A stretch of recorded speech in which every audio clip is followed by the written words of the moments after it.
Thank you. Good morning. Appearances for Court 1 the same. Court 2 was also the same as yesterday. Thank you. Thank you, Your Honour. I call Michael Jonas.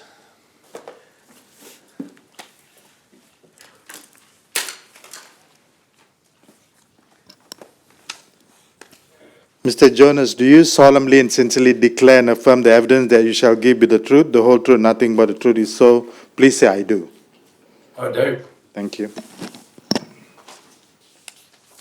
Mr. Jonas, can you see and hear me? Yes. If at any time you have any difficulty in either seeing or hearing me, please let Her Honour know. Could you please state your full name? Michael Joseph Jonas, What is your present address? 52 Bedalia Street in Maria. And are you working at the moment, sir? Yes.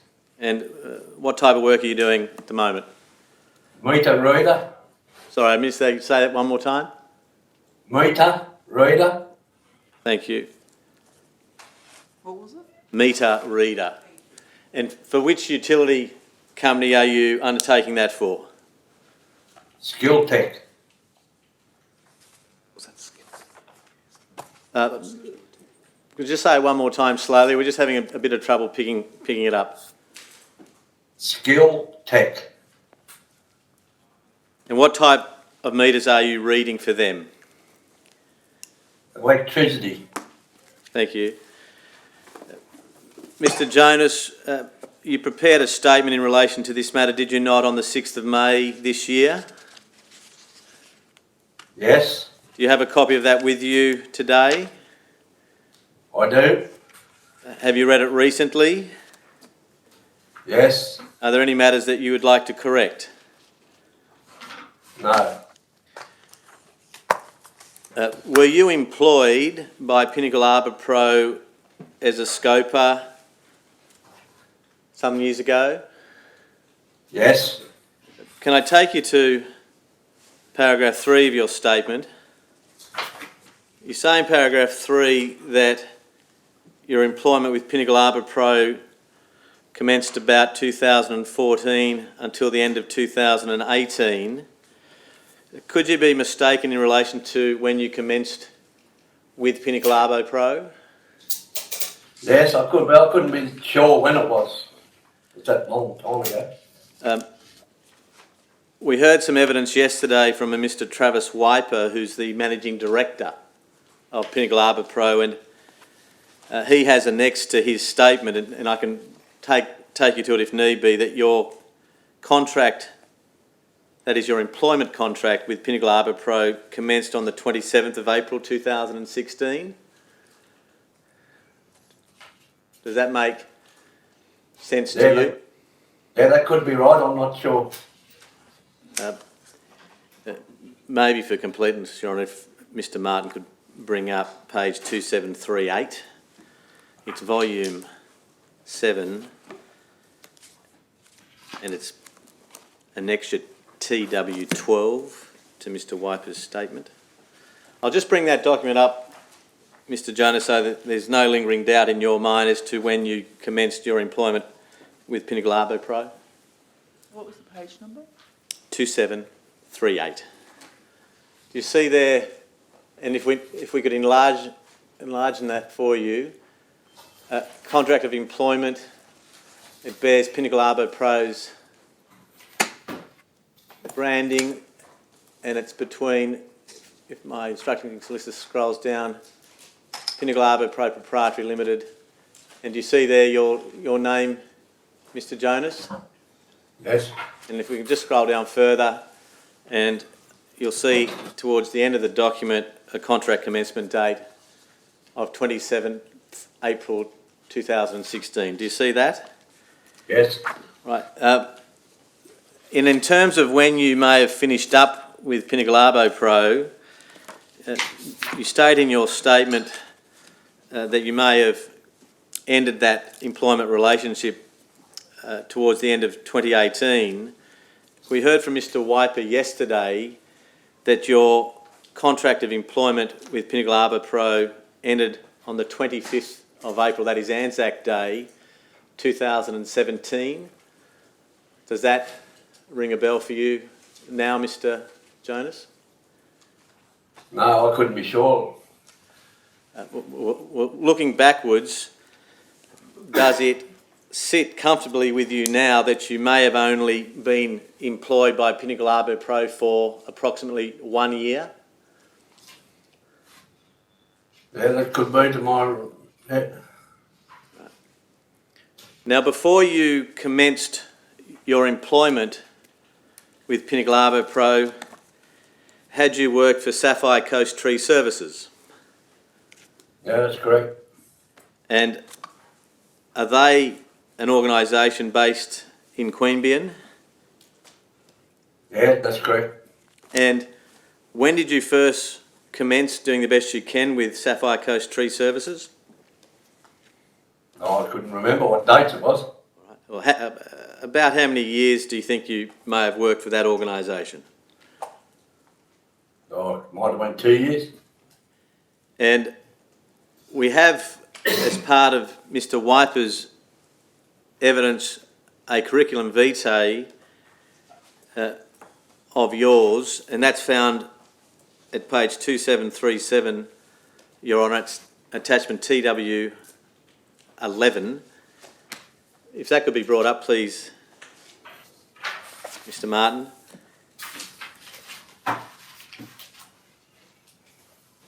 And can you see that clearly, Mr. Jonas? Yes.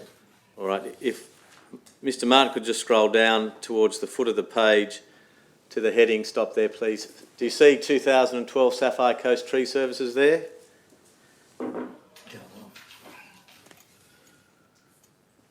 Yep.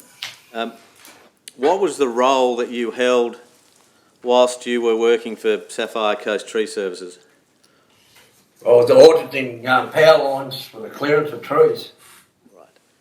And when you say auditing, was that in relation to the identification of any hazardous trees that could either encroach the clearance or fall in and be a risk to the power line or the electrical infrastructure, or not? It was after when the trees were cut. That's an idea to go and see if the clearance was right. And if not, we'd call back tree crew to clear the trees. Thank you. As I understand your evidence, you were undertaking a post-cutting audit, correct? Correct. And your task, whilst you're employed by Sapphire Coast Tree Services, was to ensure that the cutting or trimming complied with the specifications in relation to clearance of vegetation in and around electrical infrastructure. That's correct. As part of that auditing role that you undertook for that organisation, did you yourself undertake any ground-based visual inspections in relation to the identification of hazardous trees?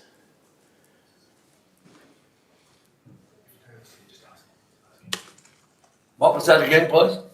I'm just wanting to explore with you that in that period of time that you were employed by Sapphire Coast Tree Services, whether you yourself undertook any ground-based visual inspections for the identification of hazardous trees in and around electrical infrastructure. Yes. And was that a normal part of your role as an auditor, or was it from time to time? No, that was the rollout. And was that a role known to you at that time as a scoping role or a scoper? Yes. And in that period of time with Sapphire Coast Tree Services, did you understand that there were certain requirements in relation to clearance distances around power lines and electrical infrastructure? Yeah, that's right. And did you know those as firstly a grow-in hazard or a tier 1 defect hazard or not? Well, I couldn't remember now at the moment, but Well, when you were doing your scoping role for Sapphire Coast Tree Services, what were you primarily looking for? clearance, the distance of the trees from the power lines in between the spans. Did you, as part of that role, give any consideration to whether or not a dead, dying or structurally unsound tree could be a hazard to the electrical infrastructure or not? Yes, it would be a hazard if it could hit the power lines. And at that time, had you undertaken any courses or certificates of competency in relation to the identification of trees that could be dead, dying or structurally unsound? Yes. And do you remember what those certificates of competency and the like were? No, we just had the clearances, what clearances we had to have from the power lines. I couldn't.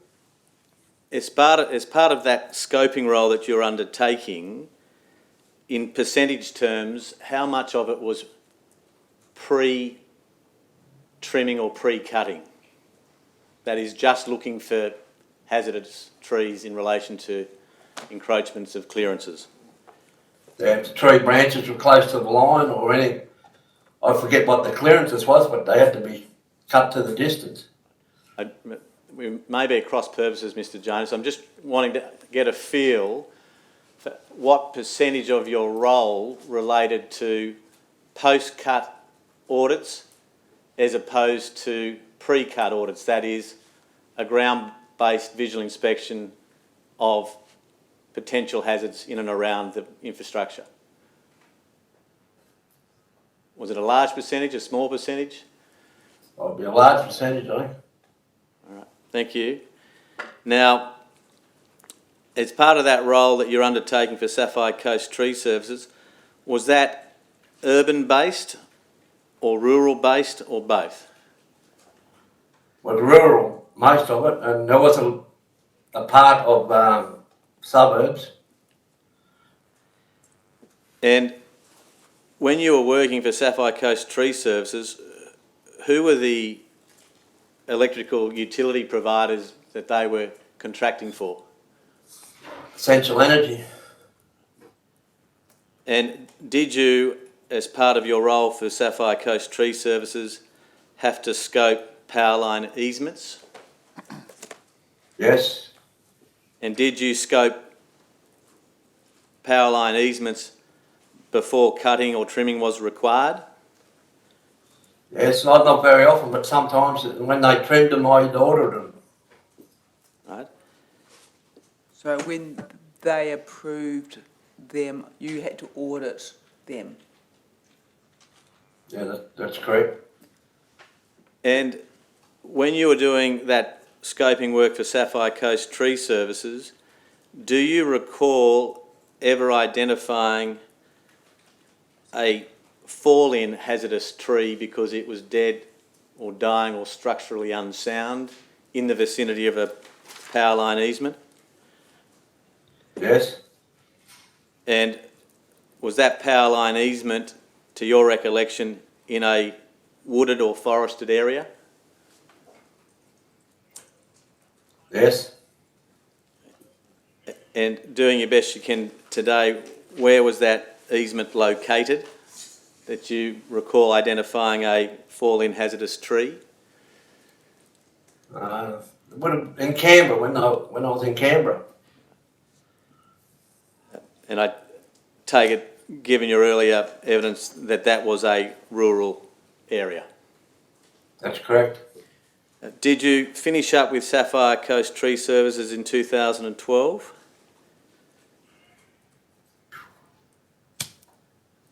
No, I think it was later than that. Could Mr. Martin please bring up Mr. Jonas's curriculum vitae or resume on page 2737? I think he started in 12. Sure if it started or ended.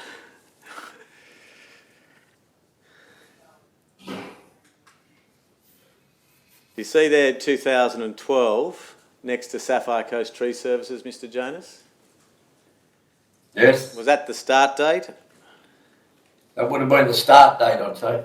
And did you work there with Sapphire Coast till about 2014? Yeah, that would have been correct, yeah. I'd say, yeah.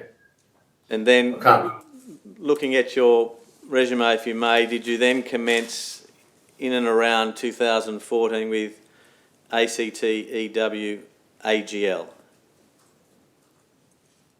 I started with AGL in 1977.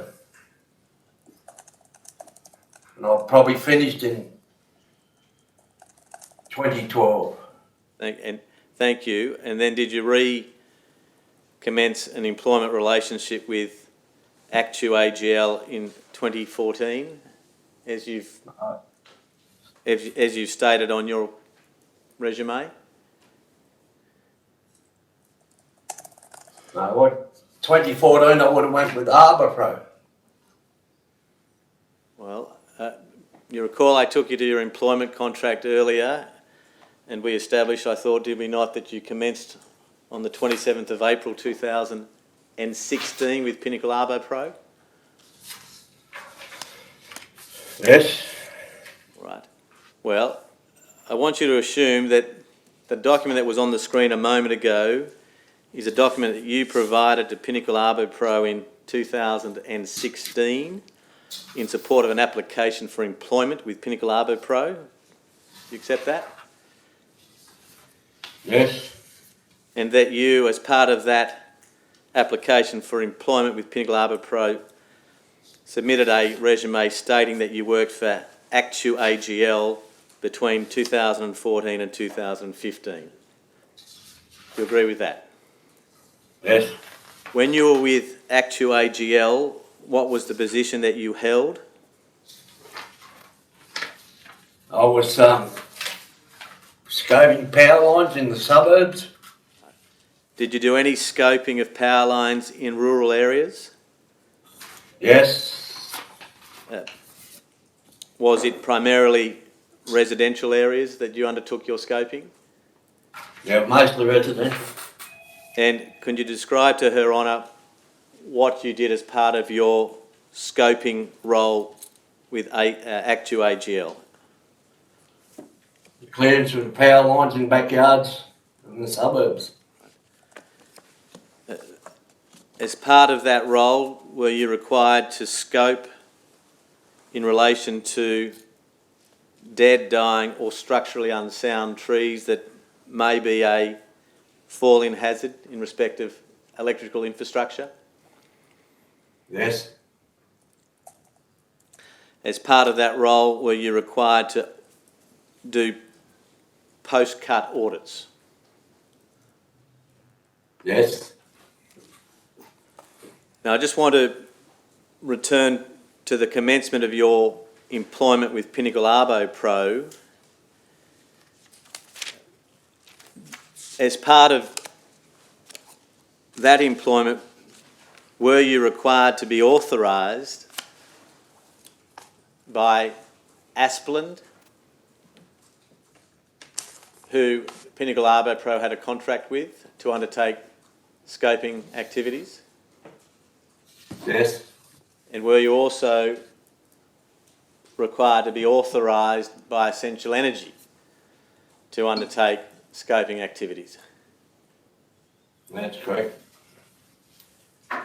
Do you recall, before you commenced your employment with Pinnacle Arbo Pro, undertaking any training courses? Yes. And do you recall the organisation that conducted those training courses? Ashland used to put courses on in Essential Energy. Right. I think. Can I? And what's a Pinnacle Armour Pro? We'd had courses with them. Right. Just if you could focus your attention, please, Mr. Jonas, on the very, very early stages of your new role with Pinnacle, do you have a recollection of undertaking any training courses with an organisation called Interlink Training? Interlink Training? Yes, I do, yes. And do you recall what time frame that may have been? No, I couldn't remember when it was. And do you recall where you undertook that training with Interlink Training? I think it was in Ulladulla.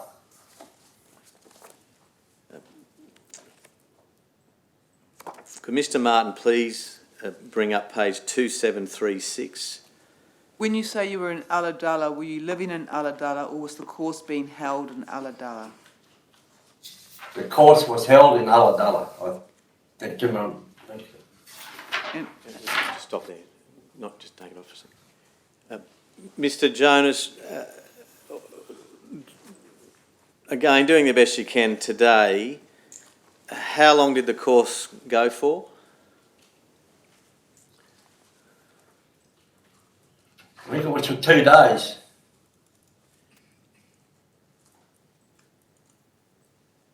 Thank you. If Mr Mark could please bring up page 2736. Do you see there, Mr Jonas, a document bearing Interlink Training at the top and then headed Statement of Results? Yes. Tell me if it's too small and I'll endeavour to have it rectified. Do you see date of enrolment 28 April 2016? Yes. And it relates to a certificate 2 in ESI Powerline Vegetation Control, correct? That's correct. Now, do you see then a number of units of competency that you achieved on the 30th of April 2016? Yes.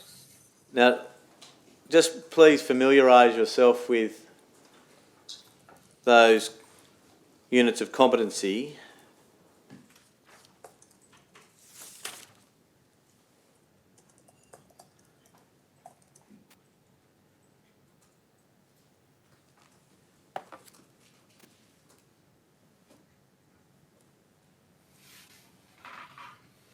Yep.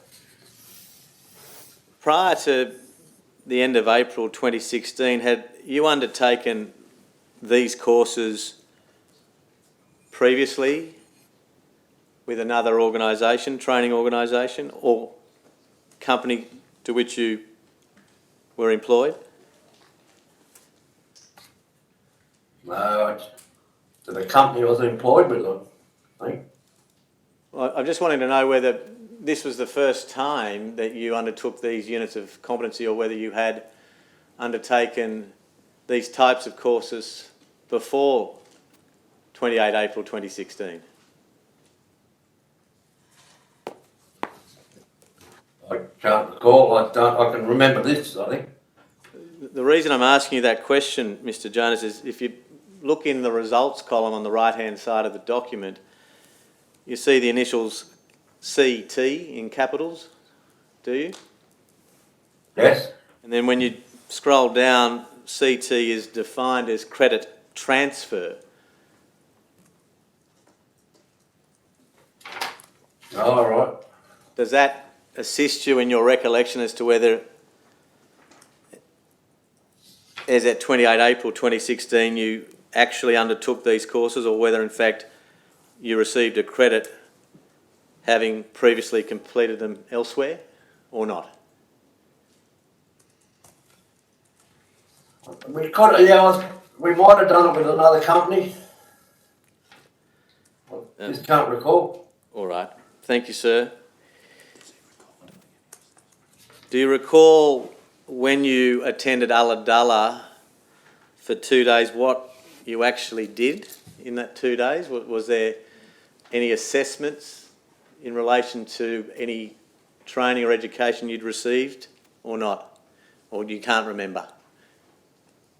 I just can't remember it offhand.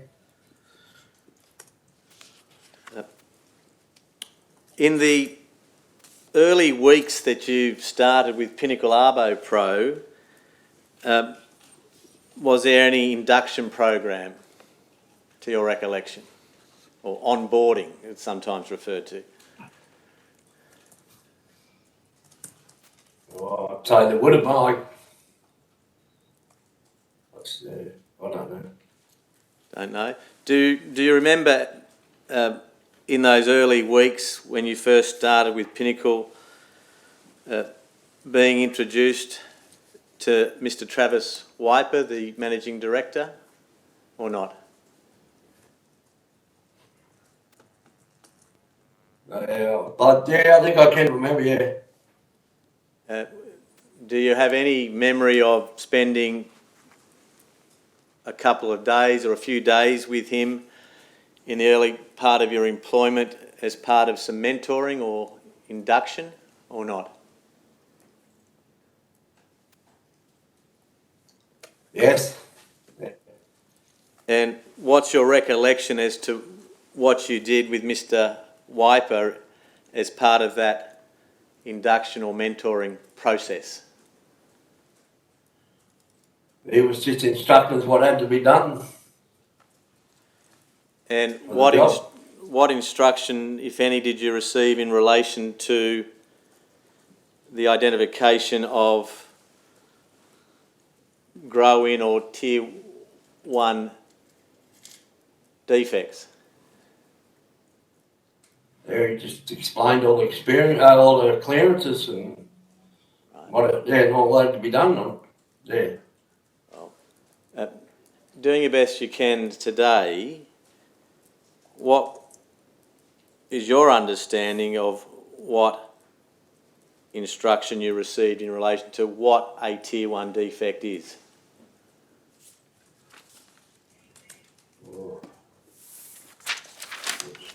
Very close to the power line, I'll say.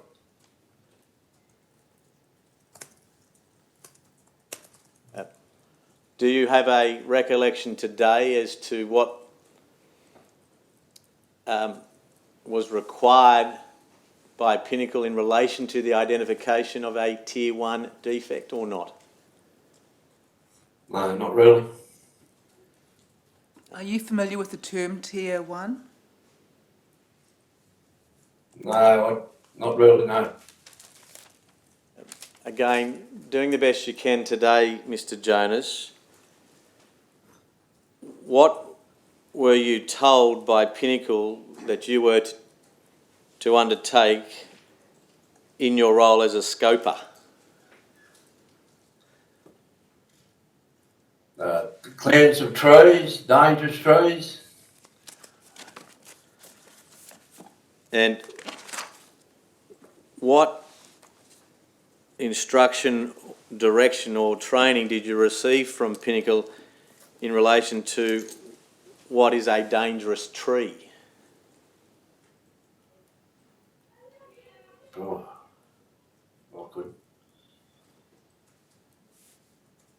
I can't really remember. Did you receive any direction, instruction or training in relation to dangerous trees being at risk of falling onto power lines or not? Yeah, I'd say we would have, yeah, for sure. Yeah. You say you would have, but do you have a memory of that today? No, not really.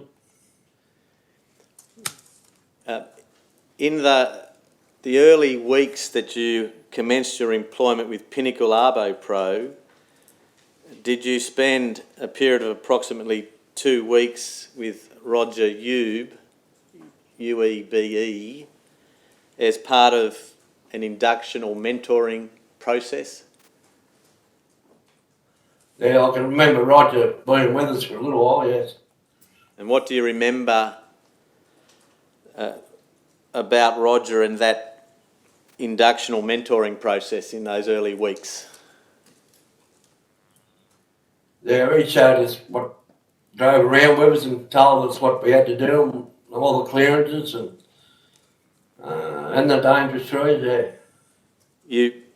You mentioned If they us. look, Who else was that with? You mentioned us in your answer. Obviously yourself and Roger.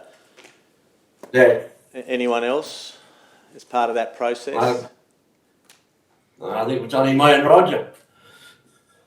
And again, what, if anything, did Roger tell you about your role as a scoper in relation to the identification of trees that could be a hazard to the power line if they were to fall in?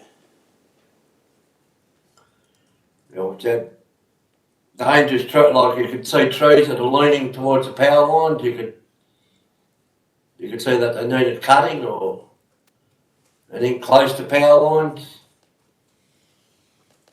Were you given any training in relation to the characteristics of trees that could be dead or dying or structurally unsound, to your recollection, or not? Yeah, I can't really, I'd say we would have, but I can't really remember.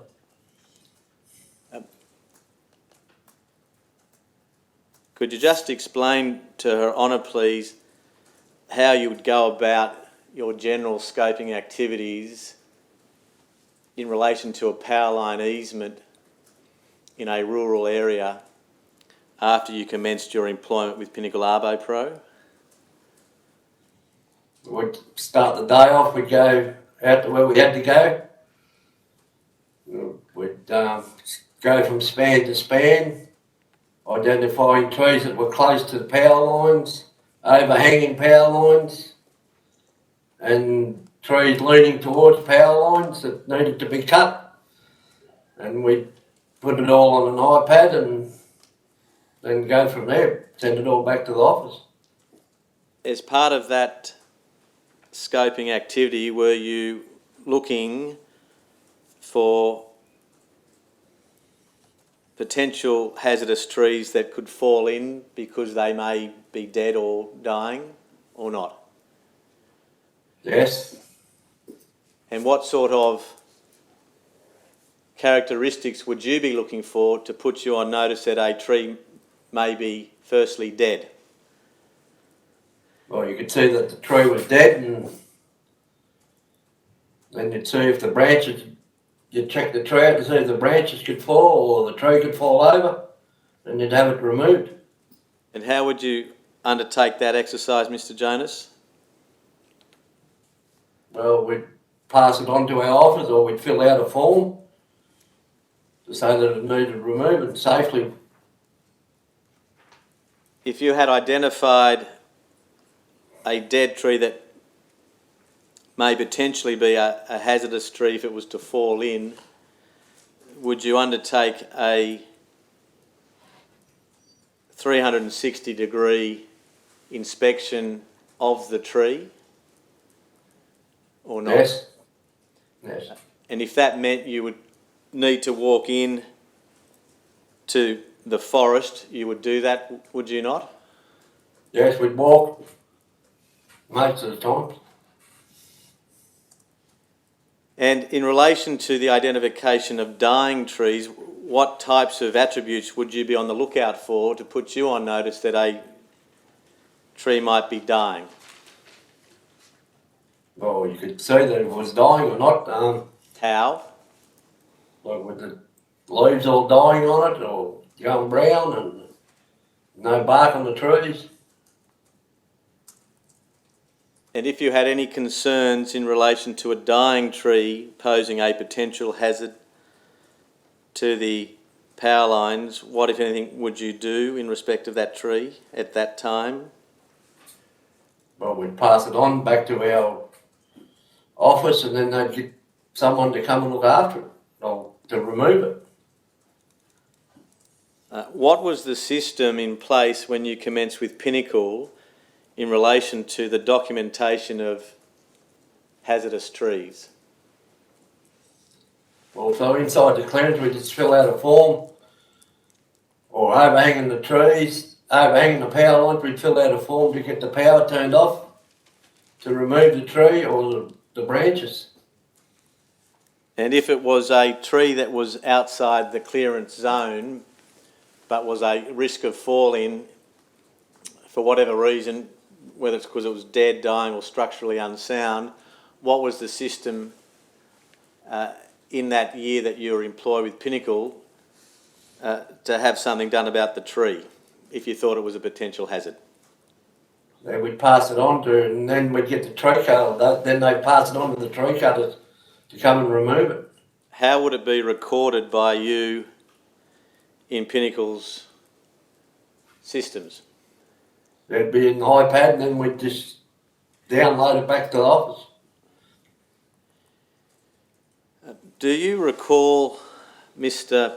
Jonas, in the early months that you'd commenced with Pinnacle, undertaking a presentation provided by Asplin in relation to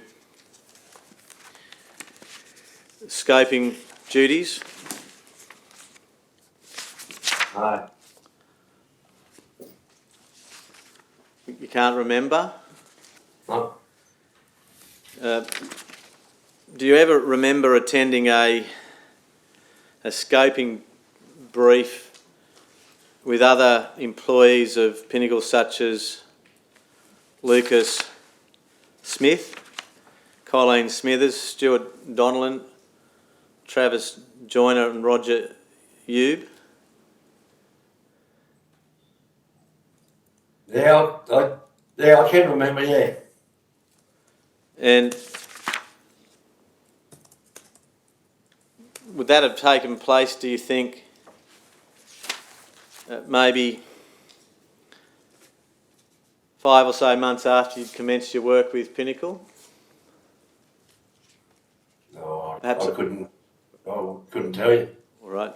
What do you remember about that scoping brief today, Mr. Jonas? I can't recall. I think it was at Bateman's Bay, at the club in Bateman's Bay. Well, what do you recall today as to what you were told as part of that scoping brief? I think we had to go and they went through all the clearances with us again, I think. Couldn't be 100% sure, but I think that's what it was. And did they provide as part of that scoping brief any information to you in relation to trees posing a risk to power lines because they might be dead, dying or structurally unsound, to your recollection? Yeah, I couldn't be 100%, but I think there was, in it, yeah. And can you be more specific, or does your memory not allow you to be today? No, I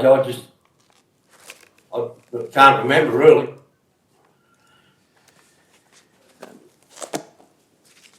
When you were undertaking the role of a scoper for Pinnacle, were you designated a particular vegetation management area? Yes. And what was that area primarily? On the coast, Eurobadella area, I think it was. Maruya? Is that? Yes, yeah, that's correct. And in that time that you were employed by Pinnacle, I take it you knew Stuart Donnellan? Yes. And was Mr. Donnellan responsible for the Cooma area? Yeah, I think he was, yes. And what about Colleen Smithers? Did you know her? I've heard of her, I didn't know her that well. Right. To your understanding, whilst you were with Pinnacle, was she largely responsible for the Bega area? Yeah, that could have been right, yes. Did you, from time to time, yourself have to undertake scoping duties in the Bega area? Yes. Was that a common occurrence or an uncommon occurrence? No, it wasn't that common, I don't think. Just when one wasn't there, or you had to fill in for someone. Do you have any recollection now of a particular area within the Bega vegetation management area known as V Bega 1533? Or not? No, not really. No, not really.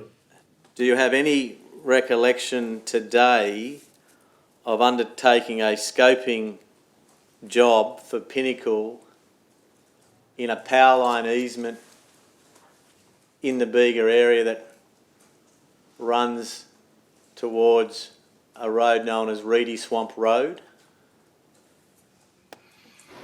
No. We do that many scoping jobs. You don't realise where you are. Have you read Mr. Wiper's statement, Mr. Jonas? No. Are you aware that this inquiry is looking into the origin and cause of a fire that may have commenced in a power line easement in the Reedy Swamp area? Yes. Have you seen recently any photographs of that particular easement? Yes. When did you see that photograph? They'll send to me when I'm done my statement. And when you saw that photograph, did it jolt any recollections of your attendance in that easement in December of 2016 or not? No. And is the photograph to which you're referring the photograph which is on page 5 of your statement? Page 2758 of Exhibit 1? Or are you referring to a different photograph? No, it's photo here on page 5, yeah. Apart from that photograph, have you seen any other photographs of the particular power line easement to which I'm referring? No. And today, is it your evidence that you have no recollection of attending upon that particular power line easement? No, that's correct. When you were working for Pinnacle Arbo Pro in 2016, were you aware that the company vehicle that you were provided with had GPS tracking? Yes. Could Mr. Jonas please be shown page 2682? It's part of Mr. Wiper's statement, page 6 of his statement.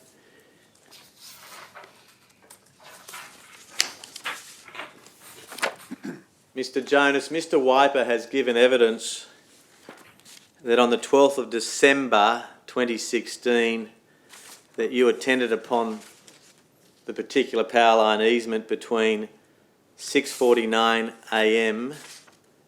and 7:24 a.m. You just assume that, Right. please. Yes. Can I ask that Mr. Jonas be shown a photograph of the easement from the vicinity of pole A looking up towards the easement? Volume 3, one with the... Maybe the first... Volume 3, tab 10? Tab 9, I think the first photograph.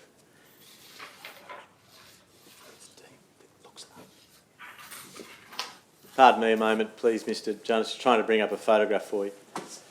Okay.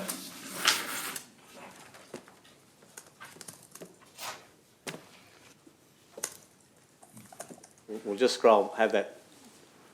Now, looking at that photograph today, does that help you with your recollection of whether or not you've been out to that area previously or not? No, I wouldn't know, no. Right. Do you see there a power line easement in that photograph? Yes, On either side of the easement is heavily forested areas, correct? that's correct. And do you see running through the easement from the bottom to the top, that is up a rise, there's a vehicular access track or path? Yes, I'd like you to assume that that general angle of the easement runs northeasterly in direction. Now, in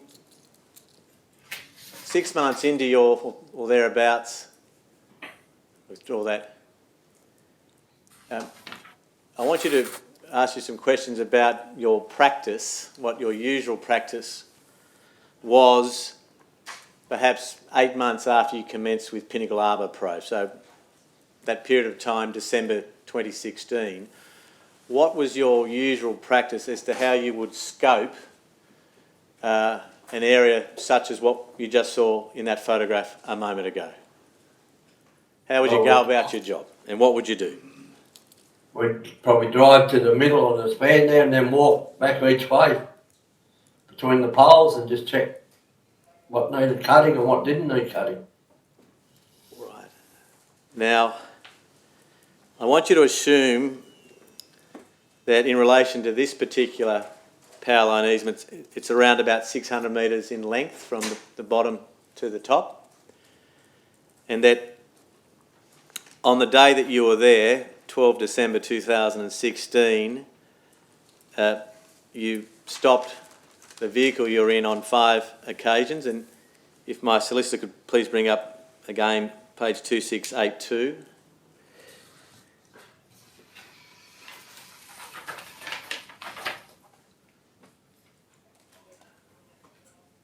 Now, do you see there a diagram, Mr. Jonas, that has a number of poles identified commencing with the letter CE? Do you see those? Yes, Are they known to you as pole identification numbers? that's correct. And do you see in the vicinity of each power line pole a circle larger in scope than other circles scattered throughout the page? Yes, From your understanding of the GPS tracking system in place at that time, do those larger circles represent where you may have stopped the vehicle?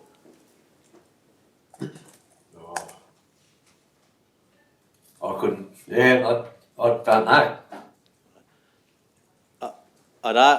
I'd like you to assume that, from what we've been told by Mr. Wiper, that those 5 largish circles Yes, depict where the vehicle may have been stationary. Oh, so it's right, not, it's not. yes.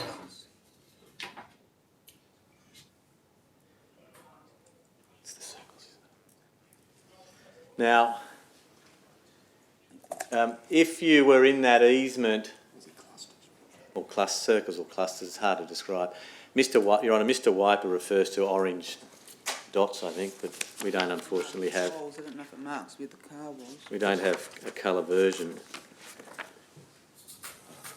Now, if you were to assume, please, Mr. Jonas, that you're in that power line easement for about 35 minutes, Yes.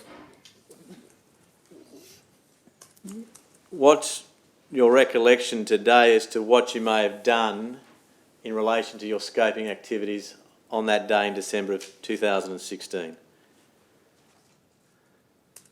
Well, we used to stop between the poles. Well, I used to, and then walk, and then drive to the next one, next step.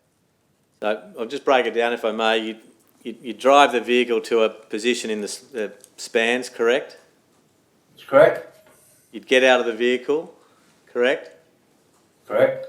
And then once you got out of the vehicle, what would you do and how would you do it?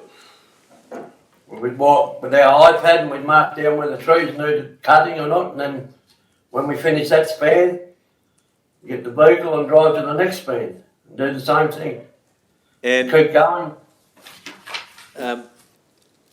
are you able to say how long you would spend at each span undertaking that inspection to which you referred a moment ago?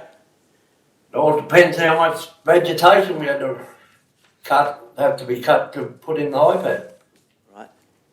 And what were you primarily looking for as part of your usual practice as a scoper at this point in time? Trees overhanging the power line, close to power lines, and dangerous trees. Right.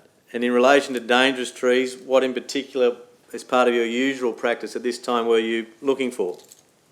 Well, if trees could fall over or they didn't look safe or... As part of your usual practice, if a dangerous tree, as you've described it, was visible to you, what, if anything, would you do in respect of that tree? Well, we did we'd want to get our fellow used to fill out a form and you'd fill it out and send it in to get it removed. Would you undertake a closer inspection of that tree if it was some distance from where you were positioned or not? Yes, you'd walk and have a look. If it was some distance into the forest, perhaps 10 to 20 metres in from where you were positioned, would you walk that far in as part of your usual practice or not? If you'd go and have a look, if it could fall on the power lines, you'd go and have a look. So I take it then that if a particular tree appeared dangerous to you and was of a sufficient height, that if it was to fall, it could impact the power lines, you would, if necessary, walk in some distance into the forest to undertake a closer inspection. That's correct. Now,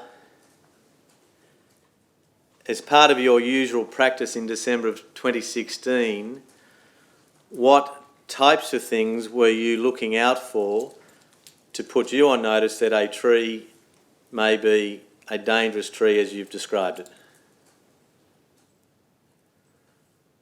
Well, if it was hanging over the power line or close or touching the power lines, or we'd get them cut. And what if it was some distance back from the edge of the easement in towards the forest? Would you be looking for as part of your usual practice as to whether a tree may be dangerous or not? Yeah, if it was dangerous, we'd try to get it to remove. Well, you've mentioned a number of times that a dangerous tree was one that could be overhanging the power lines. Yes.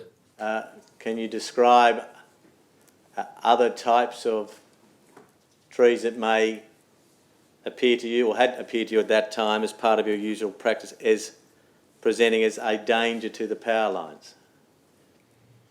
Yeah, if it was a dead tree or something like that, if it could fall on the power lines or was leaning towards the power lines, you'd have to get it removed. Or as part of your usual practice at this point in time, December 2016, if you had made any observations of termite mounds or termite nests in a power line easement, what, if anything, would that do in relation to your index of suspicion in relation to your role as a scoper? well, if it was termites down that, the trees would be rotten. Or Would you be more vigilant in relation to your scoping duties in respect of dangerous trees if you made observations of termite mounds or not? oh, Yeah, you'd have a better look and see if there was any termites in the trees or anything. And how would you go about that role? Just walk around and look around and make sure everything was right. Would you take any soundings of a tree to see whether it was hollow or not? Or we didn't have anything to see if they were hollow or not, you know, look. We could only do it by look, vision, you know, look. Were you provided with any mallet or axe as part of the equipment supplied to you to undertake your scoping duties or not at that time? No. Now, doing the best you can,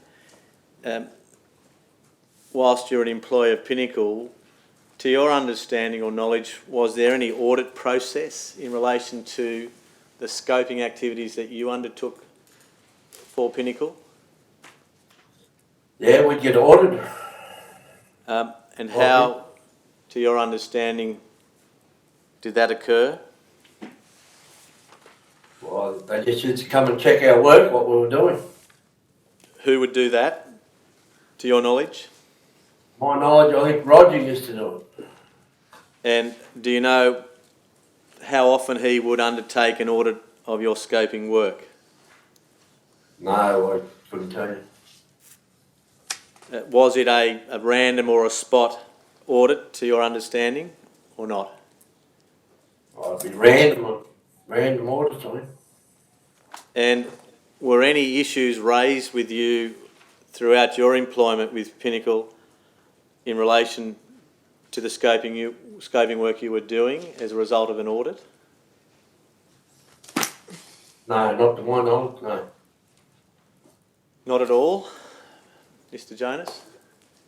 No, I don't think so, no. I can't remember. Well, what were those audits that we've been discussing, audits before or after cutting or trimming work? Before cutting, I'd say, because we're only scoping. Now, can I ask you this question, please, Mr. Jonas? What were you told as to why your employment was no longer required with Pinnacle in April 2017?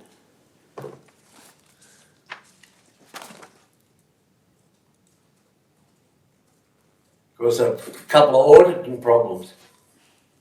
Right. And in relation to those auditing problems, what were you told in relation to those as to why your employment should come to an end with Pinnacle? Because I missed a few trees. Right. Well, let's just do it in turn. Who did you have the conversation with in relation to those auditing problems? Roger. And that's Roger Ube. Correct. And was he your supervisor? Correct. And he had always been your supervisor, had he not, whilst you're employed with Pinnacle? That's correct. And what did Roger tell you specifically in relation to those auditing problems to which you've just referred? I'd missed a couple of trees. Well, was he more specific in relation to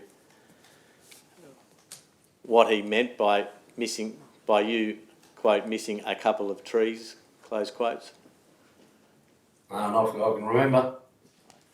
Was it trees that were a dangerous fall-in tree, or was it that you'd missed trees that were a grow-in risk to the lines? Oh, I can't remember. I don't know. I really couldn't tell you.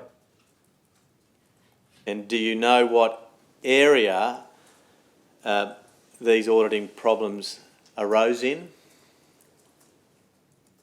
No. Was it the Bega area or some other area? I couldn't tell you. Do you know what, if anything, Pinnacle had to do as a result of those auditing problems? And I'd get it ordered again, I'll tell you. I don't know. Well, were you yourself required with anyone else to undertake a re-scoping exercise or not? No, I don't think, I can't remember. Do you know whether anyone, such as perhaps Stuart Donlan, was required to undertake a re-scoping of some areas which you had initially scoped for Pinnacle as a result of the auditing problems? No, I'm not aware of that.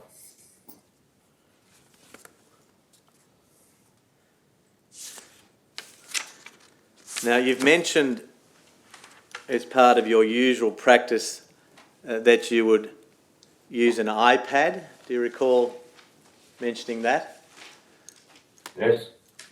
Now, was that use of the iPad to enable you to enter information into a computer system used by Pinnacle known as the collector system? Yeah, I think that was it. Yeah. Could I just ask Mr. Martin to bring up page 2684? It's part of Mr. Wyper's statement.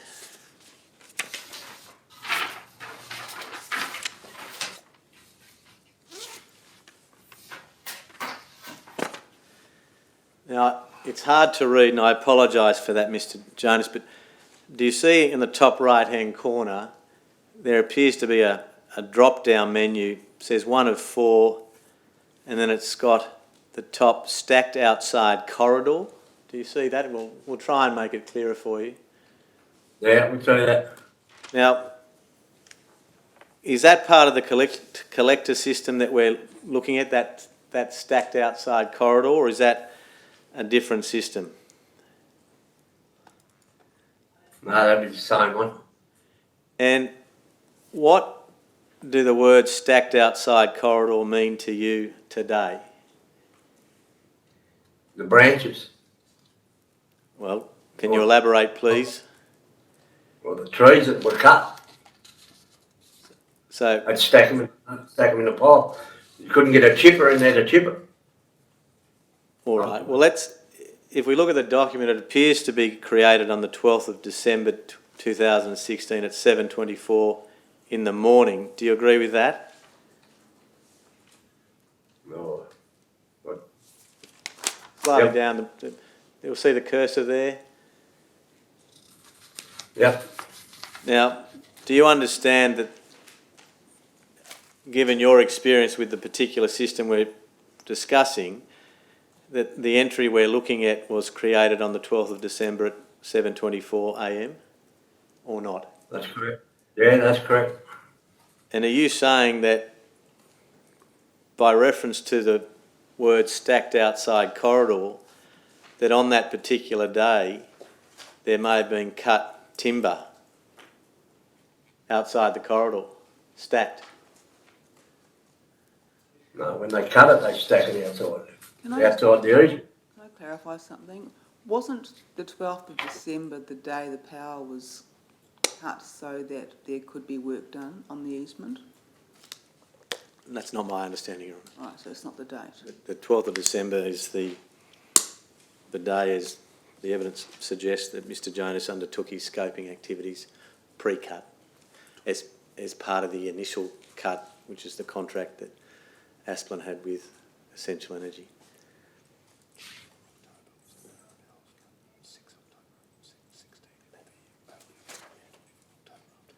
And That was the date of the 12th of December was the date of the request to terminate the power. yeah, there was, as I understand the evidence, and please, no doubt someone will correct me if I'm wrong, is that there were, as part of the scoping that was done, there were some clearance issues identified, and as a result of that, 2 required power outages, which required the switching request. Thank you.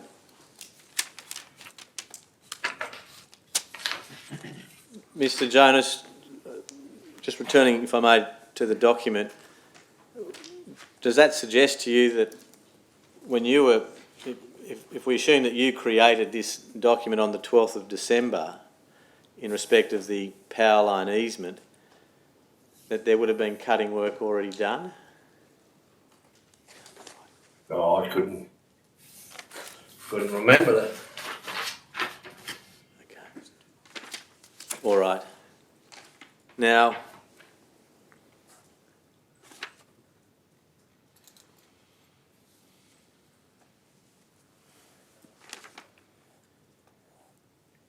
as part of the auditing problems that we were discussing a moment ago, were you, in effect, asked to finish up with Pinnacle? Yeah, yeah, that's what happened, I think, yeah.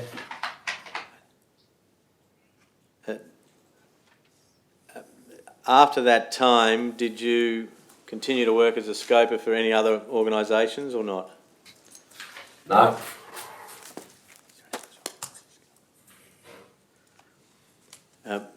Do I take it then that the last scoping work you did was with Pinnacle? that's correct.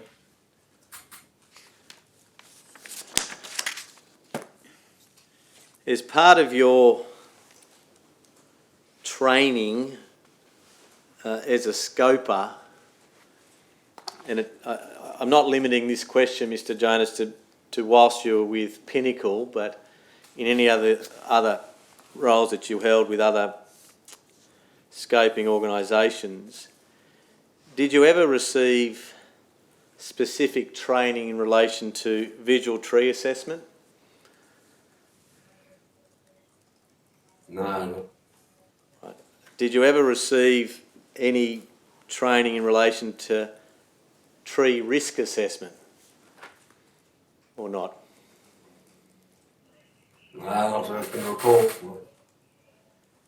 Is it fair to say that most of the training you received in relation to the identification of dead, dying or structurally unsound trees that may pose a hazard to electrical infrastructure was on-the-job training? Yeah, that'd be right, yeah, I'd say, yeah. And do you feel, whilst you're an employee of Pinnacle, that you received sufficient on-the-job training in relation to the identification of dead, dying or structurally unsound trees that may pose a hazard to electrical infrastructure?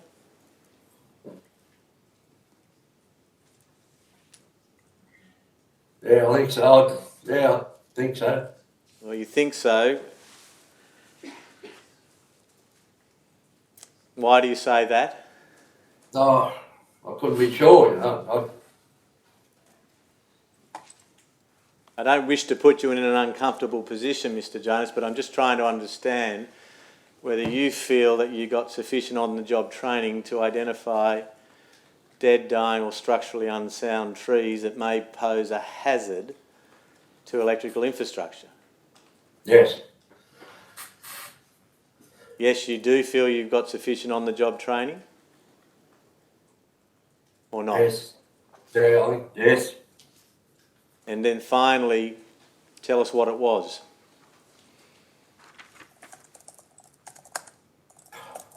Well, they just showed us with the trees that just looked like they were dying and all that. They looked like a hazard though. Can you be more specific or not? No, not really. We just had to look at them and we had nothing to test them or anything like that, but yeah, we thought they'd fall, we'd get them removed. Well, for example, were you ever shown photographs of different types of trees that indicated that they're either dead, dying or structurally unsound as part of your training with Pinnacle or not? Not that I can remember. Do you remember either Mr Wiper or Mr Youb walking you... sorry, I withdraw that. Do you have any recollection of Mr Wiper or Mr Youb taking you to particular trees and pointing out to you why those trees may be, in their opinion, dead, dying or structurally unsound, or not? No. Do you have any recollection in that 12-month period that you were working for Pinnacle of ever identifying a tree as a fall-in tree because it was either dead, dying or structurally unsound? No, not that I can remember. Do you have any recollection in the 12-month period that you were working for Pinnacle Arbour Pro of identifying a hazardous tree in the sense that it may be a risk to electrical infrastructure because it was dead, dying or structurally unsound? No, I can't remember. No. Is it fair to say, Mr Jonas, as part of your usual practice as a scoper whilst you were employed by Pinnacle Arbour Pro, that your main focus was on whether or not trees were encroaching the clearance area in respect of electrical infrastructure? Yes, that was our job, yeah. And that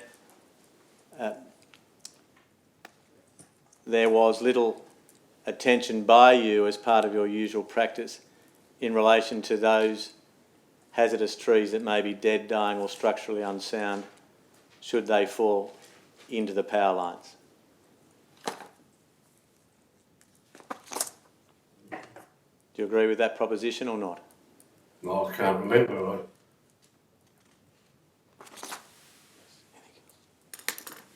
Yes. Thank you for your time, Mr Jonas. There are some other people who may have some questions of you. I actually have a question that I'd like to ask Mr Jonas. Mr Jonas, I appreciate that you don't remember the 12th of December 2016 where the GPS on the truck says that you were in this particular easement.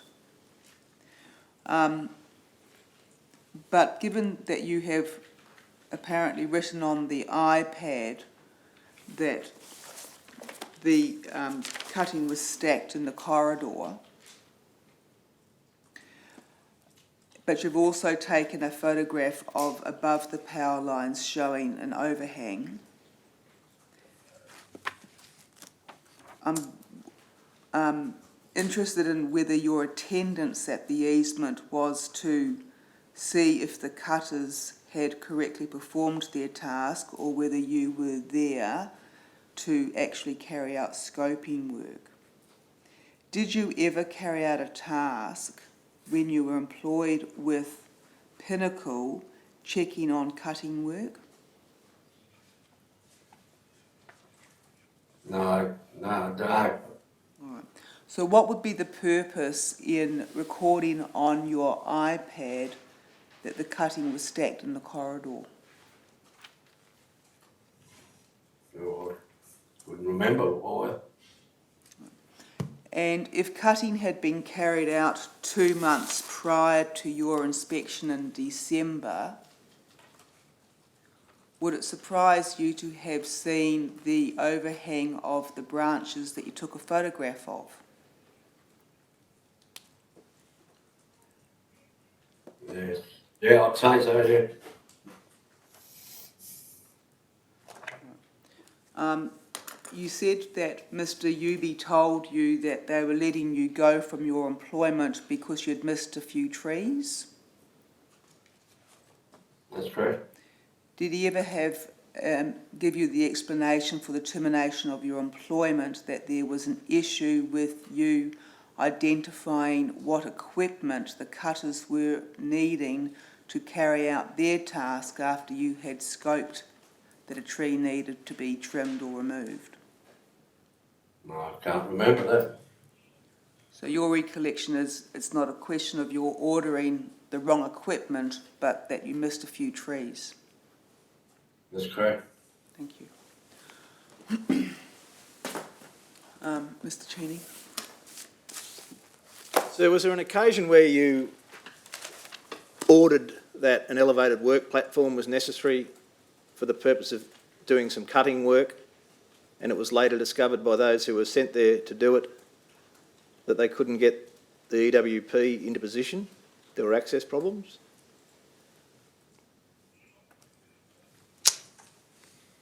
Can't remember that. Do you recall that one of the complaints that Pinnacle had about your performance was that you were recommending the wrong equipment to be used for various jobs? No. The 35 years that you had with ACTEW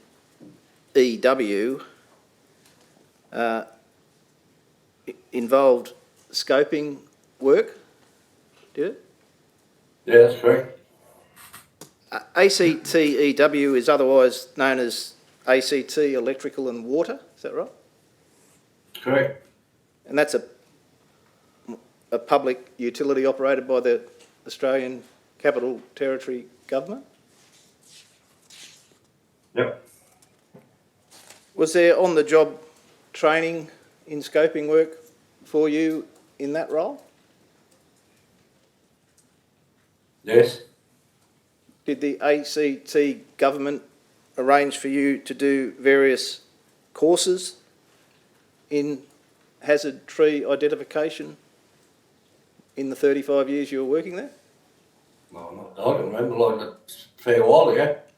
I can't remember. But part of your role with ACTEW involved identifying dead or dying trees that might comprise a hazard to power lines? Yeah. And part of your role with ACTEW involved reporting such trees for subsequent removal? Is that right? That's correct. Sorry? That's correct.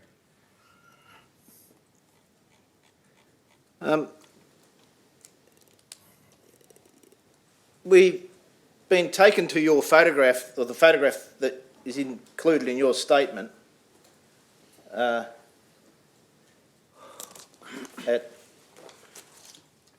page 2758, page 5 of your statement. Do you have that with you, sir? Yes. Is that a photo that you would have taken with the iPad? Right, so it would be, yeah.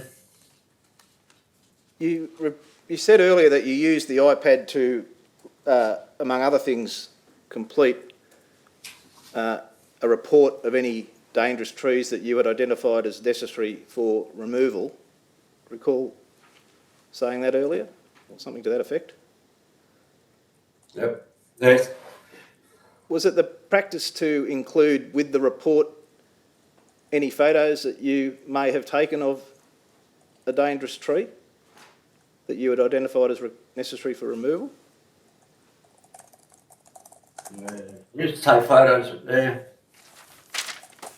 And what would become of those photos, sir, to your knowledge? Well, they'd be downloaded to the office, I think. Downloaded to? Into the office, I'd say. Right. In 2016, when you were working for Pinnacle, if you saw a dead or dying tree that you considered to be a danger to the lines, your practice was to report it. Is that right? Yes. You wouldn't just walk on and leave the tree unreported, correct? No. You agreeing with that proposition? Yes. Thank you, Ron. Is there anybody in court too who wishes to ask Mr. Jonas any questions? No, Your Honour, from Mr Newton. Right, No, Your Honour. thank you. No, Your Honour. Thank you. Mr Smythe? Thank you, Your Honour. Sir, can you hear me and see me? I suspect you can't see me. Yes, I can hear you. You can hear me? Thank you. I don't think it's important that you should see me. Is that all right, Your Honour? Yep. So could you you've discussed with Mr Castleton, the first questioner this morning, what the difference between a Tier 1 and a Tier 2 defect is. Could you please just remind Her Honour what your understanding of a Tier 2 defect is? I can't remember. You weren't familiar with the term Tier 1. Are you familiar with the term Tier 2? No. Are you familiar with the term fall-in defect, sir? No, I can't. You're not familiar with those terms at all? No, I can't remember them anyway. No. All right, I might ask that Mr Martin show you a document. Page 5325, please.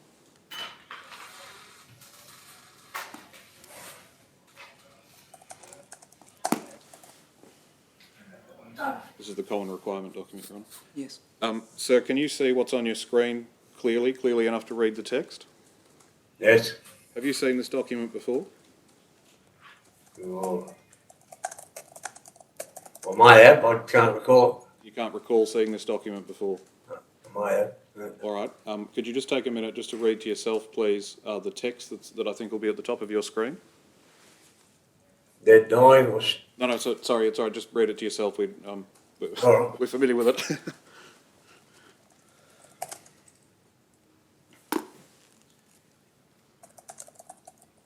Yeah.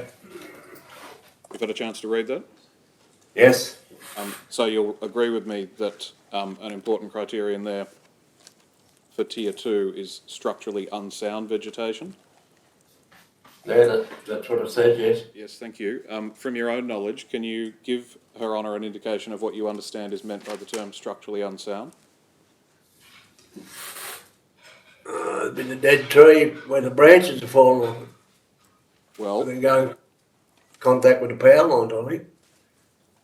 Well, to be fair to you, you see there that there's the concept of dead and there's the concept of dying, and then there's also the concept of structurally unsound. Yep. Can I ask you the question again? What do you tell Her Honour you understand by the concept structurally unsound? On town a bit of dead one, wouldn't it? I don't know. So you understand this definition of Tier 2 defects just to focus on dead trees, do you? No, it'd be all of them, I tell you. I'd look at the diagram. All of what, sir? Tree. Well, let's go back a step. This definition is identifying Tier 2 defects in the way that you've read. What do you understand is being caught or described by the term structurally unsound vegetation? Can you read that okay? Not really. Further. Can I put it this way, Mr Jonas? Were you Yes. aware that when you did a scoping job for Pinnacle, that it would be 2 years until that area was scoped again? Oh, We've heard of a term 2-year cyclic scoping. yeah, I think I can recall it, yeah. Right.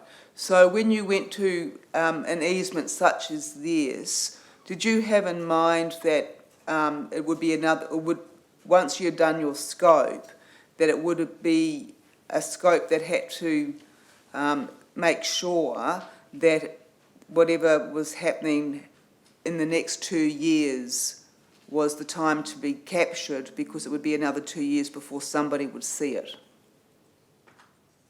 Yeah, Do you know what I'm saying? Yeah, I understand. Okay, so did you receive training about how to work out if a tree would grow in that 2-year period and might encroach on the power lines? Well, I don't remember, but no.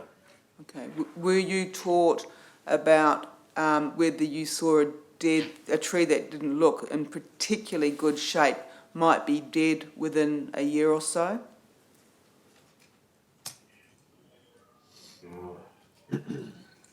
No, to tell, I don't know, no, I don't know. Right. So you knew that there was a possibility that a defective tree might fall into power infrastructure, didn't you?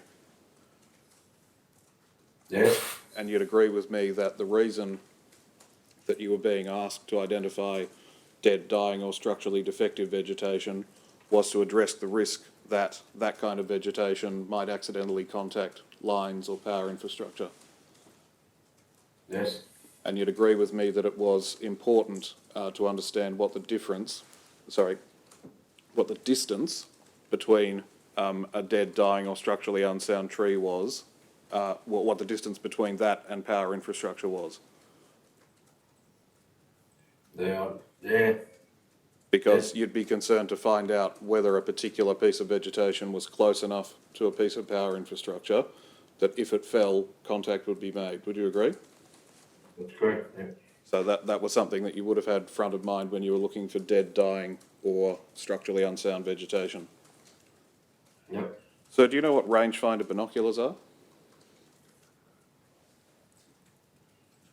Nah, So you don't know what they are. Were you, so I should have asked this the other way around. Were you ever issued with rangefinder binoculars? no, not to my knowledge, no. Were you ever issued with any binoculars? No, Thank you.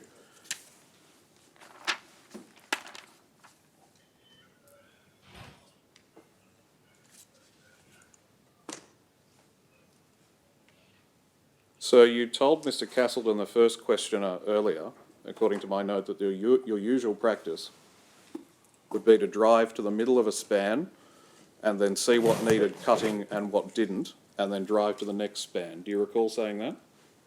yes, I suggest to you that what you were really looking for when you made that description of your work method was trees that might grow into a particular span. Is that fair to say?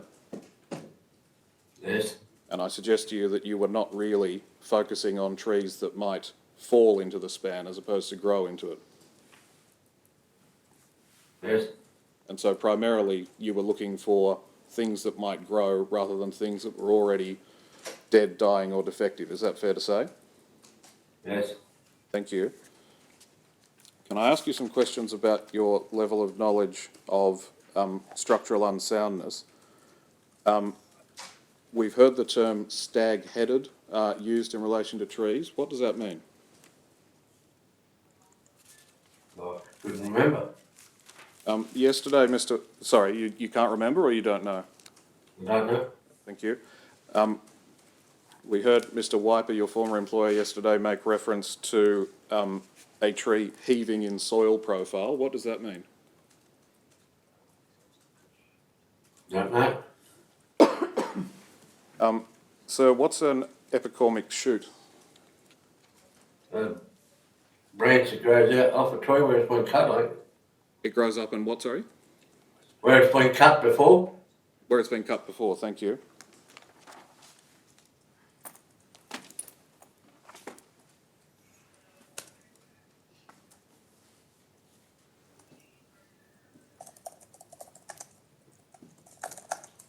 And finally, sir, you mentioned before, I think to Mr. Castleton, the first questioner, that what you understood was a dangerous tree was something that was hanging over or touching power lines. When you've been speaking of a dangerous tree, that's really what you mean, isn't it? Yeah, that's right. Yes. All right. Just excuse me. Thank you very much for your attention to my question, sir. That's all from me, Your Honour. Thank you, Mr. Smart. Mr. Goodman? Thank you, Your Honour. Mr. Jonas, can you see me? Yes, Okay. I'm going to ask, if I could, Mr. Martin, to bring up page 2684.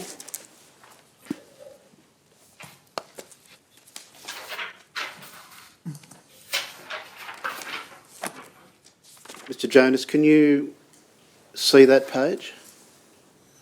yes, You recall being asked some questions about this page? They're at the stack outside or something. Yeah, stacked outside corridor. And in the course of your answers to those questions, I think you mentioned access for a wood chipper. Do you recall that? Yes, Could it be the case that the note you've made there, stacked outside corridor, could be an instruction to the cutters that when they cut, they should stack the pieces outside the corridor so that the wood chipper could get access? yes. Would you want to excuse me for one moment?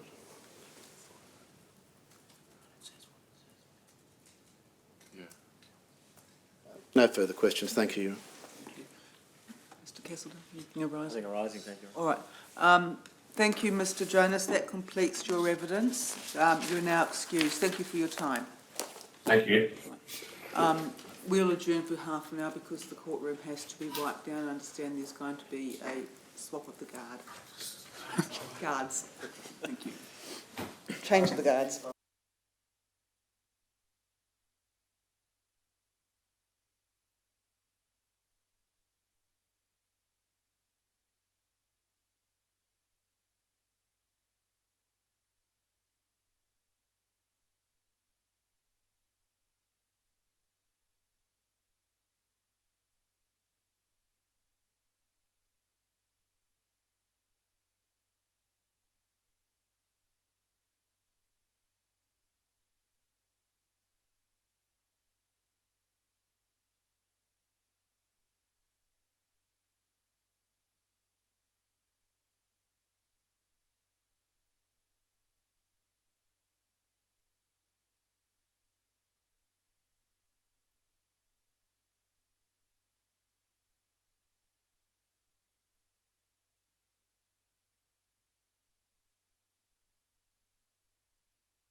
Your Honour, I call Catherine Purnell. Thank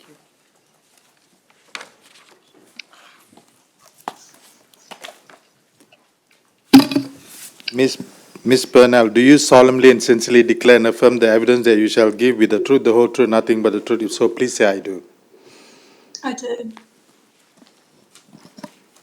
Ms Purnell, can you hear me clearly?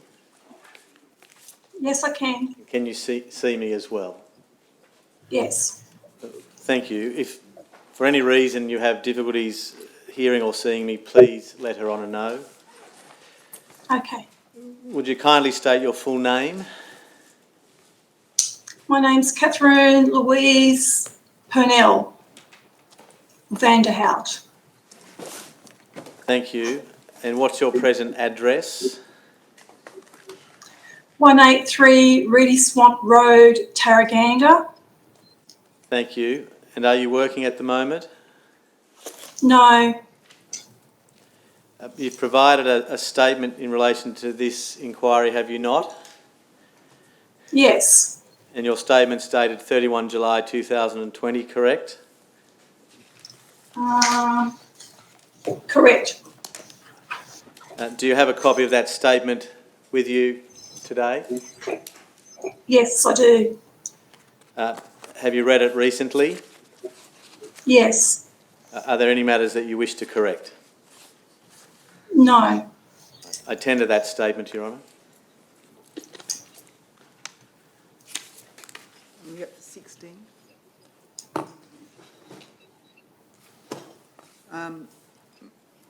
Ms Purnell Vanderhoot's statement will be Exhibit 19.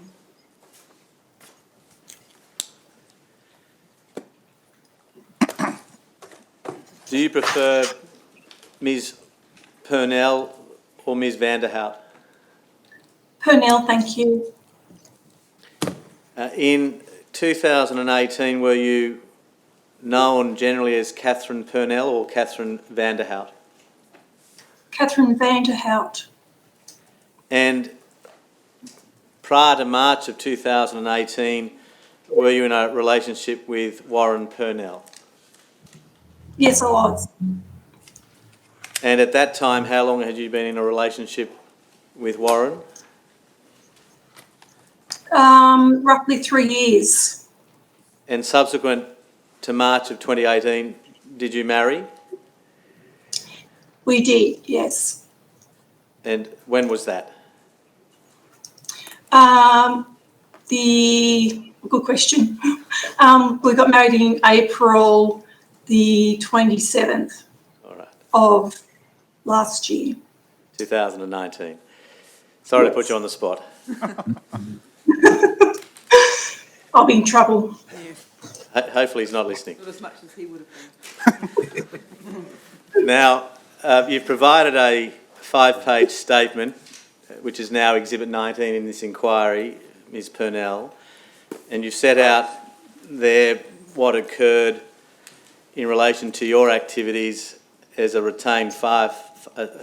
as a brigade member of the Rural Fire Service. You say in paragraph 4 of your statement that you joined the Tarraganda Brigade of the Rural Fire Service in 2017. That's so? Yes, that's correct. And are you able to say when in 2017? Was it at the start of the bushfire season in 2017, 1 October, or not? I can't recall the exact date. All right. Was it the first half or the second half, doing the best you can? I'd say the second half. Thank you. And prior to what has become known as the Reedy Swamp bushfire or the Tathra bushfire, had you, as part of that brigade, attended any bushfires or grass fires, to your recollection, or not? Not with that particular brigade, no. All right. Was the 18th of March 2018 the first time that you were a member of the Tarraganda Brigade? Can I have that question again, please? Certainly. You've set out in your statement that you're a member of the Tarraganda Brigade on the 18th of March 2018, and you've identified a number of RFS personnel who are also in that brigade. My question is this, Ms. Purnell, was that the first time you had attended a bushfire as part of the Tarranganda Brigade? No, I've done lots of previous calls with that brigade. And the people you've identified in paragraph 7 of your statement, were they relatively well known to you by the 18th of March 2018 or not? Yes, are well known to me. And what about the brigade captain, which was Peter van der Bracht? Yes, I knew him well. And you knew him well at that time? Yes, I did. Now, I just want to move to that part of your statement where you head down Lily Pilly Road. It's about paragraph 14 if you need a reference point. And that's shortly after you've dropped your husband off. Do you recall that? Yes, I do. And you drop Warren off with the Group North officer Dave Lucas, correct? Correct. And then you and the remaining members of the brigade headed down Lily Pilly Road. Correct? That's correct. And were you in the Cat 7 or the Category 7 tanker? That's right. Tarraganda 7. And Tarranganda 7, a Category 7 tanker, with you in that tanker at that time as you've headed down Lily Pilly Road was Senior Deputy Captain Baden Edwards, correct? Correct. Chris Reeves was driving. Correct. Ryan Dean Yes, and yourself. that's right. And was Brigade Captain Peter van der Bracht travelling separately at about that time in his own personal vehicle? That's correct. Now, in paragraph 15, you indicate that at some point along paragraph 14, at some point along Lily Pilly Road, you checked on two houses located towards the end of the road. Do you recall that? That's correct. Yes. Now, if I take you to your statement and in particular to the aerial photograph which you've annexed to it, do we see those two houses to which you've referred in the second aerial photograph? I've got 4 maps here, so the big maps or the small ones. And I just dealing with your statement, if I may, Ms. Purnell. Okay. If you go towards the end of your statement, there are 2 aerial photographs. You see those? The end of the statement. Oh, yes, okay. Can I ask you to turn up, please, the second aerial photograph, which has fire truck, green water tank at the top of the page in its... Yes, yes. All right. Now, the 2 houses that you referred to in paragraph 14 that you attended, do we see those houses in that second aerial photograph next to your statement? You can only see the top house, the one with the roundabout. You can't see the lower house in this map. And could you just please hold up, if you could, that aerial photograph and just point with your finger where those 2 houses were located?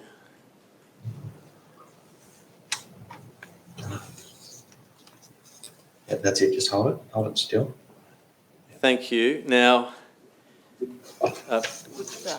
officer, could you provide to the witness if you have a felt tip marker, black marker, preferably not a biro, and just if the witness could mark with the letter A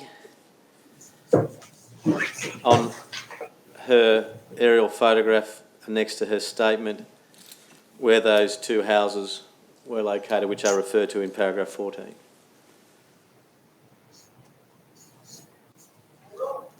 So there's just the one house? We can only see one house in Yeah. that. Okay. And if you could, a little bit higher, please, officer. Yeah. Yeah, you hold it up to this camera, because I can't. So now, Is it so just lower? down here, Lower, that's it. lower, yep, okay, further up to the Can you just camera. point, officer, where the A is marked? This way it's back to front. Where's the A there? See that, Your Honour? Oh, Thank you. Now, okay. It's okay. at some point after you've attended on those properties, did you make an observation in relation to an activity engaged by Brigade Captain Peter van der Bracht? I certainly did. And what did you see? Are you referring to Mr. Van Bracht taking the drip torch off the truck? All right, now I'm just pausing there. This is paragraph 15. What time of the day was this? It was early afternoon. Well, was it, can you be more precise than early afternoon? Okay, so it would have been about an hour and a half after the initial call. Right, and what time do you believe you received the initial call? That's the page, I take it, to have you attend upon the brigade shed? I think it was 12:30 something when our pages went off. Do I take it then you doing the best you can today that the time may have been around 2 o'clock or thereabouts? Yes, I'd say around about there. I didn't actually look at the time. Right. What, at that point in time, again, in reference to your second aerial photograph, have you marked where you were located on that second aerial photograph next to your statement? Yes. And if we orient your second aerial photograph into landscape, have you written on the top right-hand edge, Peter started backburn with a line heading into a forested area? Yes. And it may not be clear on your copy, but if you could just hold up, please, and mark with your finger where you indicate on that photograph where Peter started backburn.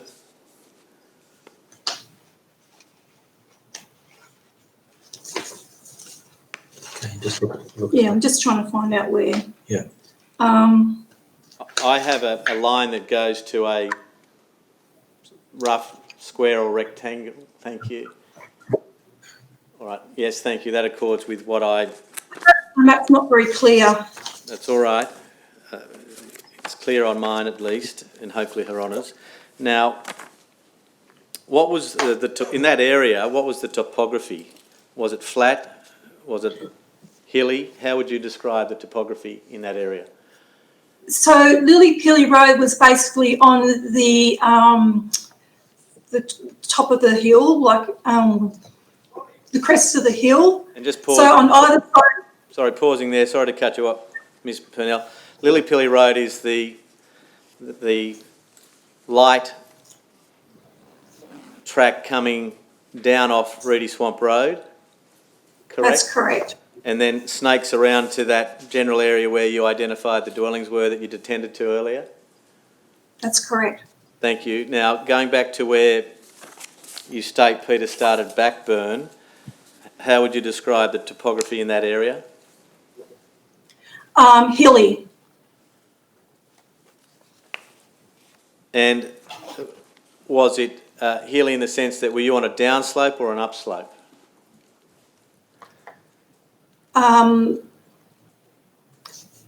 What do you mean by Well, that? in terms of where you parked the vehicle and got out of the vehicle, that is Tangara 7, did you walk down towards where Peter started the back burn, or did you walk up? Downhill. Thank you. Now,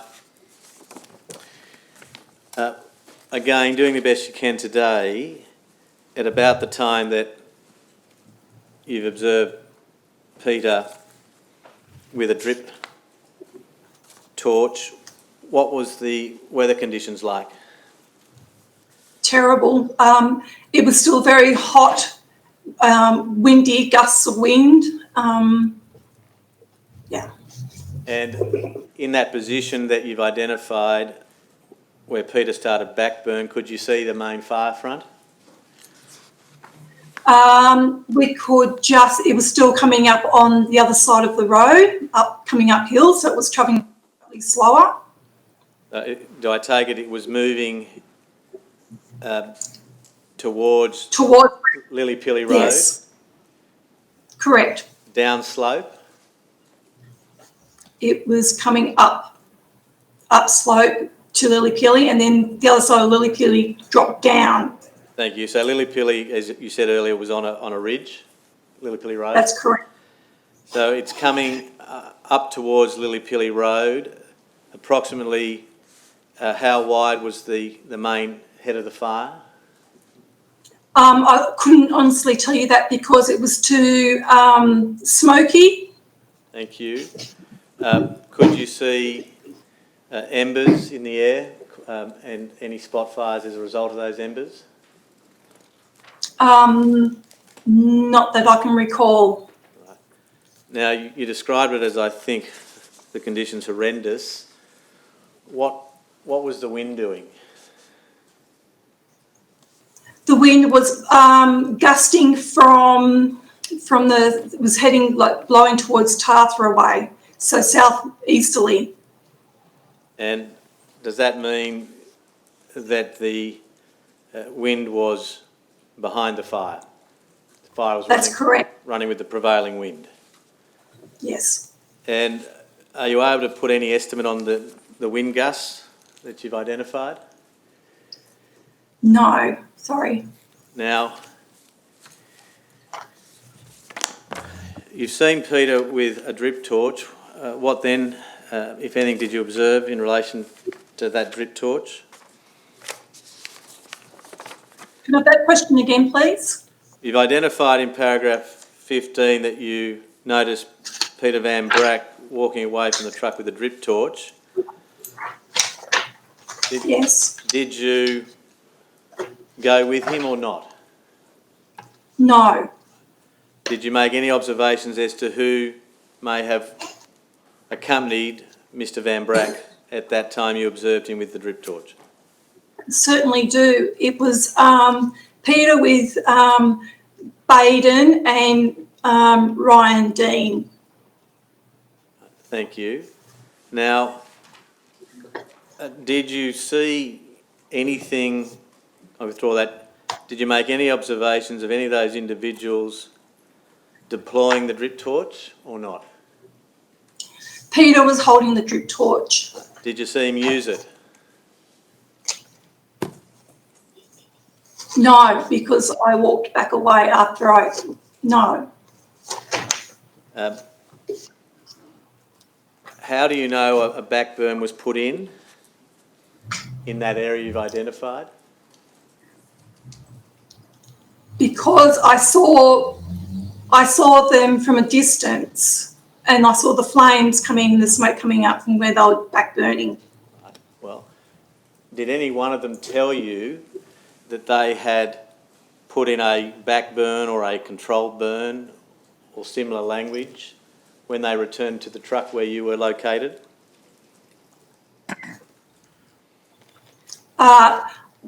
Initially, I asked Peter what he was going to be doing with the drip torch, and he didn't answer me, but then later on he said he was doing a back burn. Are you certain today that where you've identified on that aerial photograph that a backburn was in fact put in there by any member of the brigade of which you were a member?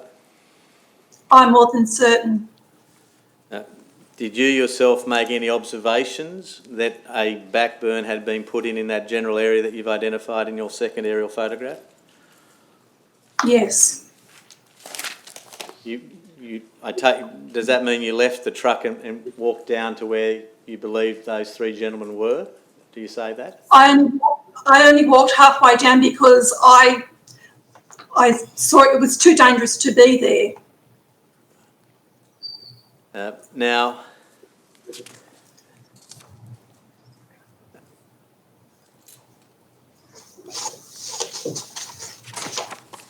and I want to be fair to you as much as I can, Ms Purnell, in paragraph 18 you say, I walked down to where Peter, Ryan and Baden were. Peter was lighting the undergrowth with a drip torch in front of and to the side of the main fire. Is that what you observed? And are you? That might be to another. Is that a different backburn?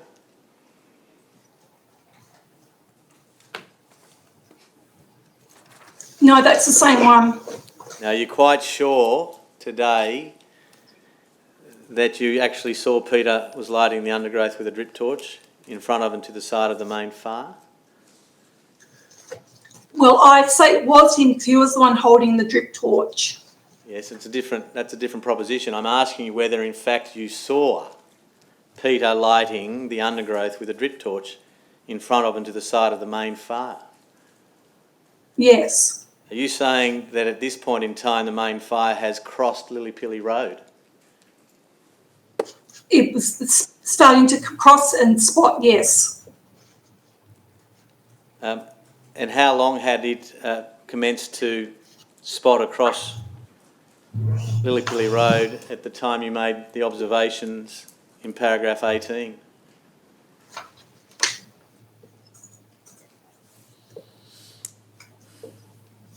I can't honestly tell you that. Ms Purnell, do you have a clear recollection that in relation to this particular backburn to which you've identified in your statement did in fact occur in that location to which you've identified, or are you uncertain? No, I'm positive where it occurred. Is it correct that the first time you recorded your evidence in relation to this matter was on the 31st of July this year? That's correct. Can I ask you why it took over 2 years for you to record your observations on this matter? That's a very good question, why I wasn't interviewed with the other 4 members that were on the truck. I take it then that at the time the other 4 members were interviewed, you are referring to interviewed by New South Wales Police? I say so. I don't know if everyone else that was on the first responding truck was interviewed but me. I was actually waiting for someone to contact me. This is some days, is it after the fire? I've been wondering why for the last 12 months or not more. Shortly after the 18th of March, that is the day of the fire, did you come to learn that particular crew members of your brigade had been interviewed by New South Wales Police? Not really. The only person I knew that was calling was Peter and then, of course, Warren. Why then did you not contact New South Wales Police at that time and volunteer to be interviewed in relation to this matter? I was just guessing that they obviously didn't need my information. Now, can I suggest to you that Mr Van Bracht has also given a statement in relation to this matter where he has said, we went south on Lillypilly Road to escape the fire, as it was too large to fight. We stayed and tried to protect the properties on Lillypilly Road. At a point where Lillypilly Road runs west, I tried several small backburns along the northern side of the track. My efforts were futile because they were little backburns, and the fire raced up the escarpment and jumped over the road before the backburns could be effective. Now, could Mr. Martin please bring up page 1502?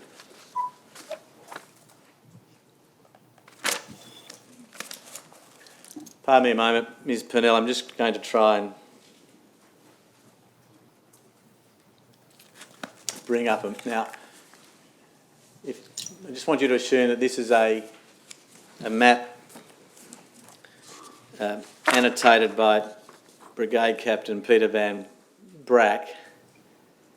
And do you see at the top in handwriting early attempts to do backburn on southern flank, asterisk not successful, and there's a line that heads down to an area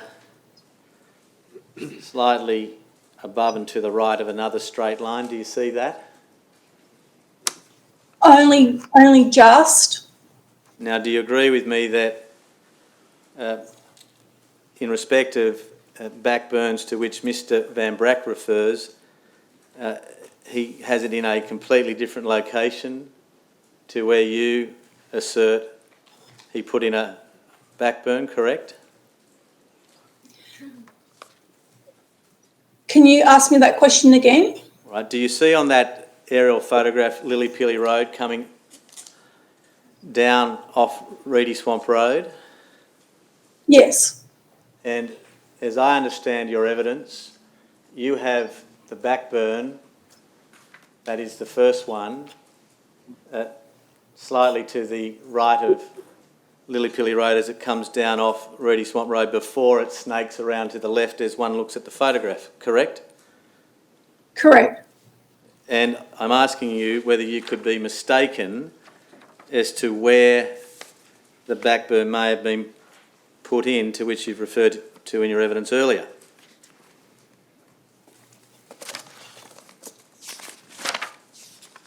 No, he backburned where there was an old lean-to shed on that side of the road, which would be in that area, but not in that exact spot. Can I also indicate to you, Ms. Purnell, that Mr. Christopher Reeve, R-E-E-F-E, who's also a Reeve, R-E-E-V-E, who was also a member of your brigade, has provided a statement in relation to this matter. You know Mr. Reeve, do you not? Not overly well. Okay.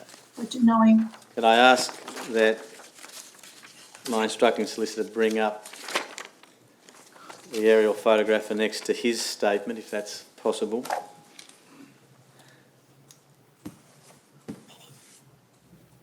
Again, take your time and look at that aerial photograph. Mr. Reeve has annotated it. And do you see that portion of Lillypilly Road where you assert a backburn was put in?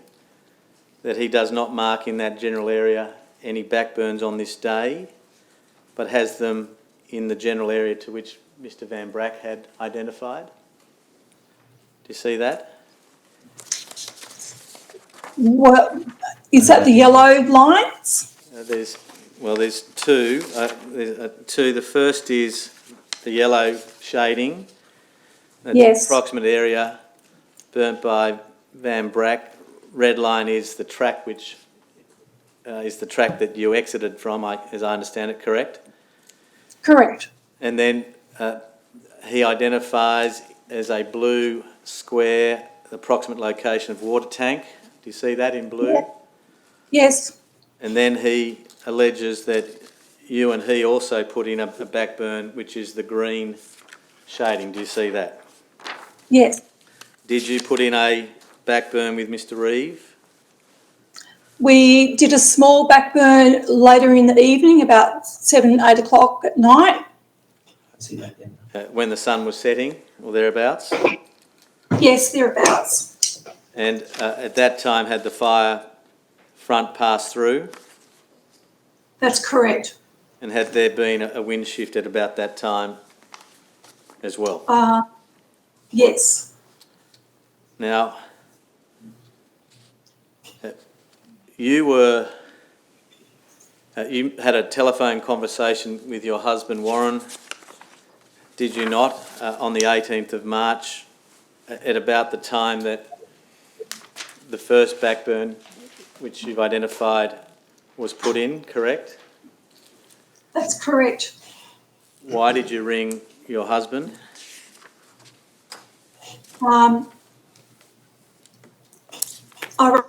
find out whether or not he had or anyone had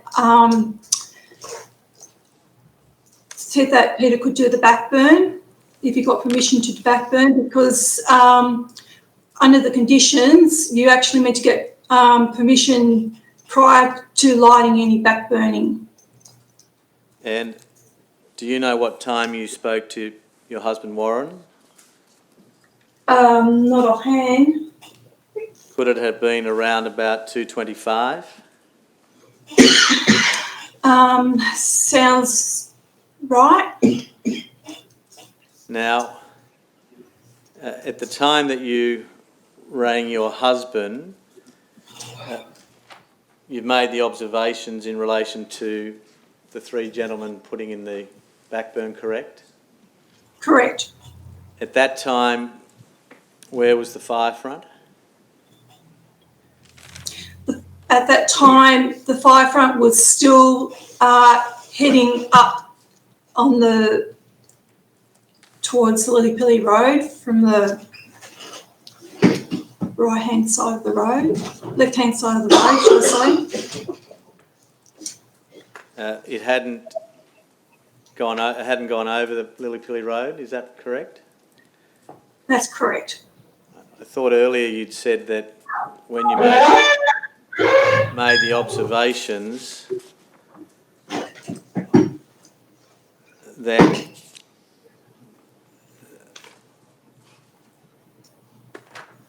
the fire had, that is the observations of Peter lighting the undergrowth, that the main fire had already come across in terms of spotting. I said spotting, but not the actual fire front. Right. Now, you've described in your statement that there was a debriefing after the events of 18 March, correct?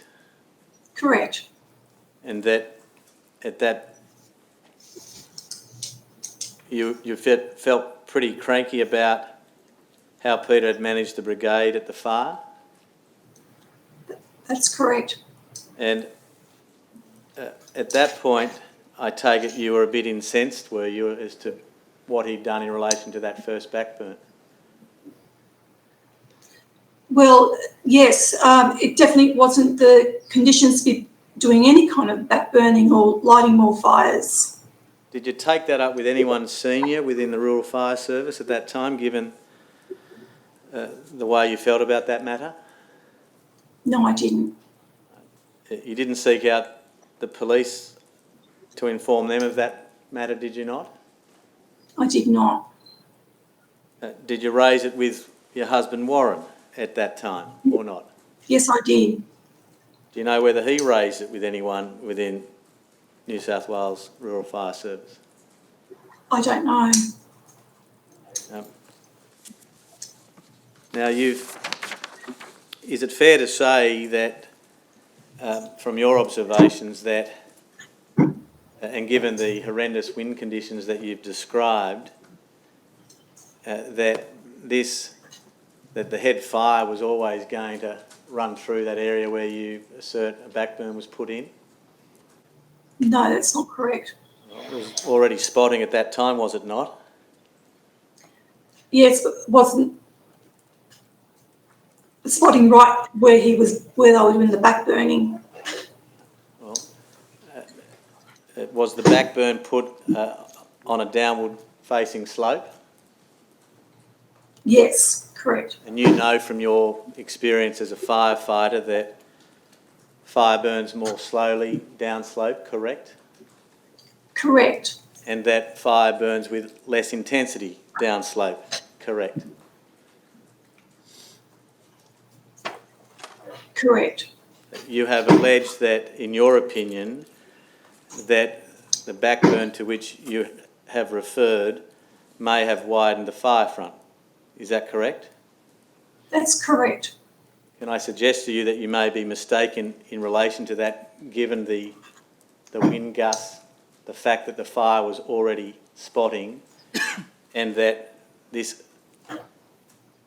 particular backburn was put in a downslope area?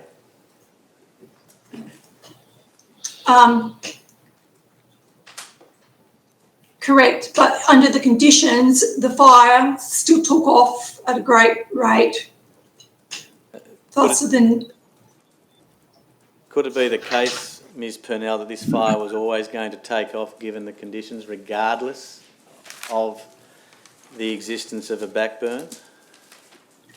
no, we could have been there putting out spot fires, making the fire front smaller, not bigger. Do you know that at about half an hour or thereabouts, the fire had spotted across the Bega River?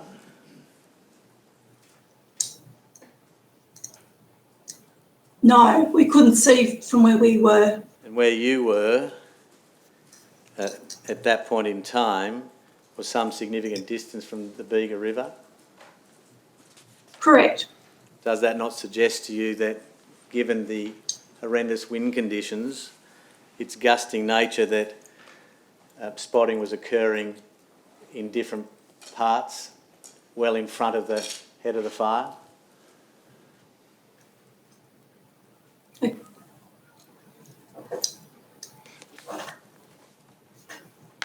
I'm not sure.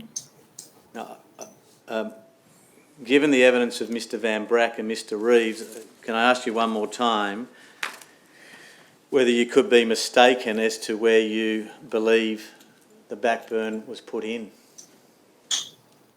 The backburn was put in right next to where a lean-to shed was, with a boat and two old abandoned cars, and he said that he was doing property protection, but there was no property there.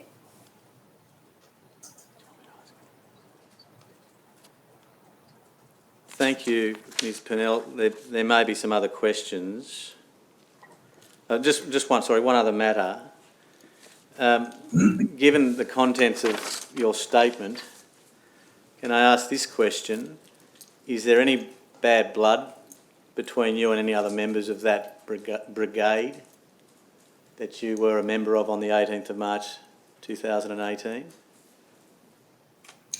I wouldn't say bad blood, but like all brigades, there's always personality clashes, I would say. Well, have you had personality clashes with particular members of your brigade? No, not at the time. Have you since had any personality clashes with any members of your brigade since the 18th of March 2018? No, I haven't, because I resigned. And was that due to personality clashes?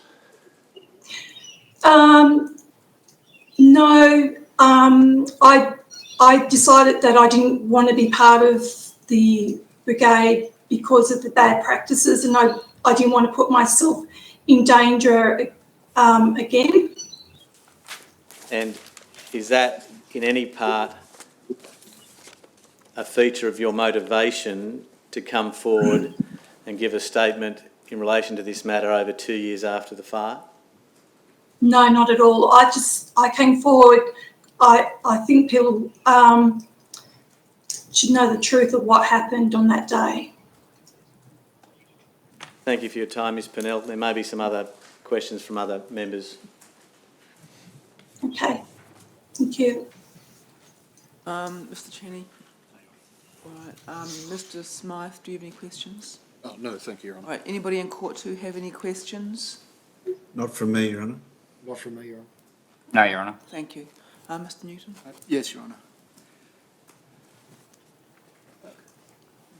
Ms Purnell, can you see me standing up? No, If you look at, that camera. oh yes, I can see you now. All right, yes. You just mentioned in answers to some questions from Mr Castleton that the first backburn was near a lean-to and an abandoned boat or something to that effect. Do you recall that evidence? That's correct, yes. Could the witness be shown the map which is an annexure to Mr Reeve's most recent statement?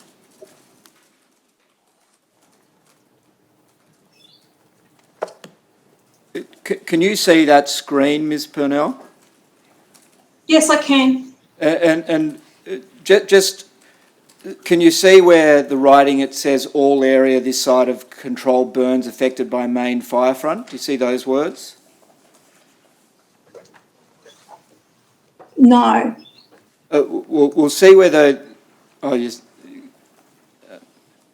you see where the yellow, well, where the hand is on the map and now the cursor?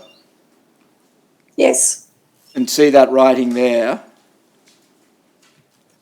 yes, And can you see then, just to the bottom and slightly to the right of that, there appears to be a property with a trail coming up off Reedy Swamp, I withdraw that, Lily Pilly Road. Can you see that? yes, Do you accept that that is the lean-to that you're referring to? no, it was a little bit further along that road, past that property driveway. Well, can I, it's right, isn't it, that you went out to the area of the fire approximately 2 months after the 18th of March, is that right? Yes, correct, You went out with your husband, Warren. yes, And on that day, you showed him where the backburn, that first backburn that you had concerns about was, is that right? that's right. And your memory of where that backburn was better, well, I would draw that. And as I understand it, you had a discussion with him where you hypothesised about what the effect of the backburn might be, is that right? Yes, that's right. And so if your husband indicates that the location that you showed to him where the backburn was approximately where I've just taken you to, that building, would you accept that you may be wrong now about the location of that first backburn?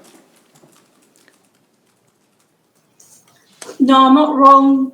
Maybe I've pointed the wrong spot on the map, but I know where the backburn was because he said he was protecting property when he was asked, and the property was actually a lean-to where the boat and 2 old cars were.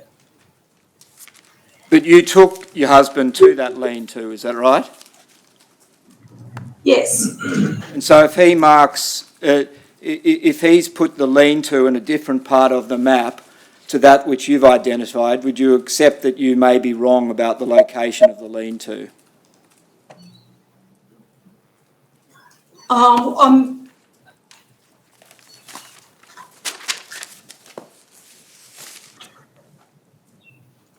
I don't know.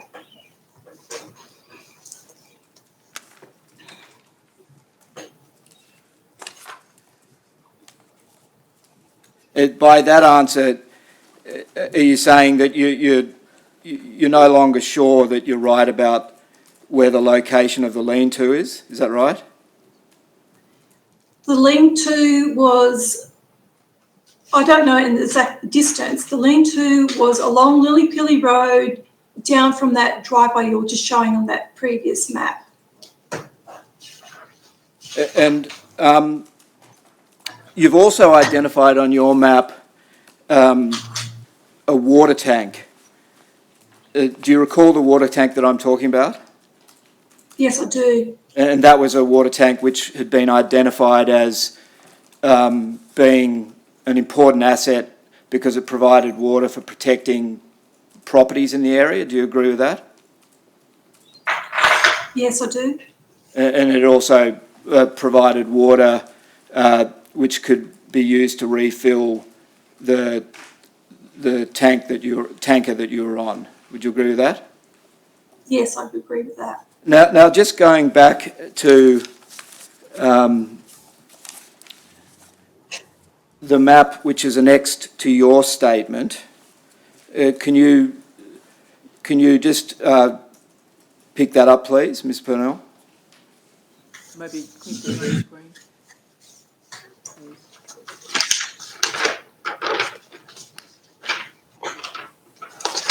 Should that just be rotated? The other map, isn't it? Yes, it's the next one. It's the next one in her statement. That's the other one. Go across over. Yes, that one.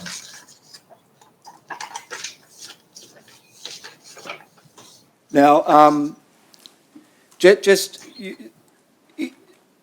can you identify, firstly, Lillypilly Road runs initially in a north-south direction coming off Reedy Swamp Road. Do you agree with that? Yes. And then as Lillypilly Road turns to the right-hand side of the map, so it makes a turn to the west. Would you agree with that? Yes. And it's at that location where it makes a turn to a west that you've marked the location of what you describe as the green water tank. Yeah, so that's might be in the wrong spot. Yeah, so in fact the green water tank is back towards The house is more. well, just running along that western arm of Lillypilly Road, well, I would draw that. From where you've marked where the green water tank is, the Lillypilly Road travels for a distance in a generally western direction. Would you agree with that? I agree with that. And then it makes a turn down towards the houses in a southerly direction? Yes, correct. And it's right, isn't it, that the water tank is on the western side of Lillypilly Road where it turns down in the southerly direction towards the houses? Correct. And so you made a mistake on your map when you marked the location of the green water tank? Correct. And I want to suggest to you that that the original, the first backburn that was lit by Mr. Van Bracht was close to the location of that green water tank. Correct. So that what you've done is by putting the green water tank in the wrong location, you've also put the backburn in the wrong location. Do you agree with that? I agree with that.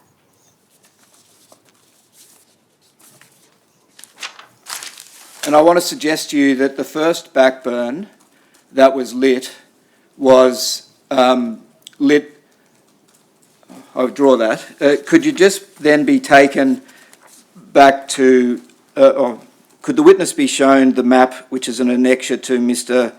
Reeve's most recent statement? Can you see on the screen before you there's a blue square which marks the approximate location of the water tank. Yes. You agree that that is approximately where the water tank was located? Yes. And then if you go then to where the green hatched area meets with the yellow hatched area, can you see that point? Yes, I can. I want to suggest to you that the first backburn that was undertaken was in the area where the green hatched area meets the yellow hatched area, and then going back slightly to the east along Lillypilly Road. Do you agree with that? Yes. And it was lit burning downhill in a northerly direction off Lillypilly Road. Correct.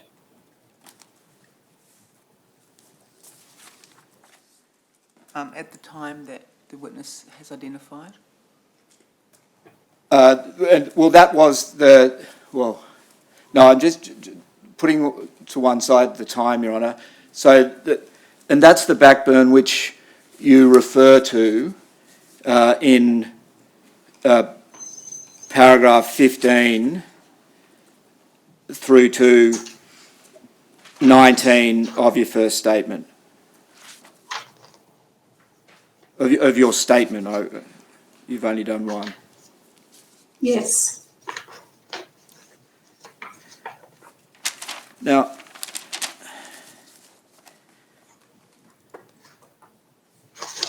just then going to the day, I'll draw that. I just want to take you back now to when you left the fire station, when you were responding to the first call for the fire. Do you know what I'm talking about? Are you talking about when we first got the fire call? Yes. Yes. Now, at that time, you and your husband attended the fire station after receiving a page, is that correct? That's correct. And when you arrived at the fire station, there were a number of other members of the Tarrandanda Brigade which were present, is that right? I think that's right. And among them was Senior Deputy Captain, is it Baden? Yes, Baden Edwards. And is it right that Senior Deputy Captain Baden Edwards is higher in terms of rank than your husband was at the time? I think so, yes. And yet you understood that on that day your husband was the crew leader, is that right? That's right. Why is it that you understood that your husband was the crew leader and not Senior Deputy Captain Baden Edwards? I'm not quite sure how the system works, but I think Warren had done his course and Baden hadn't. I see. And then, as you understand it then, when you left the fire station, Warren was in charge of your crew, is that right? That's correct. And he was responsible for making tactical decisions on the fire ground, is that right? That's right, that's how it's meant to work. And as part of the hierarchy, the crews under his command, of which you were one, are required to do or to act in accordance with the decisions which he makes. Is that right? That's right. And at some point, though, Warren was deputised to Group Officer Lucas relatively early on in the piece. Is that correct? That's correct. And then at about that time, Captain Van Bracht arrived at the scene and he became the senior officer for your truck, is that right? That's right.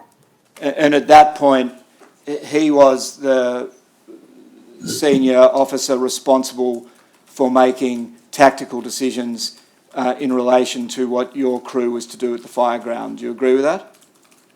I agree with that. He became crew leader. Yes.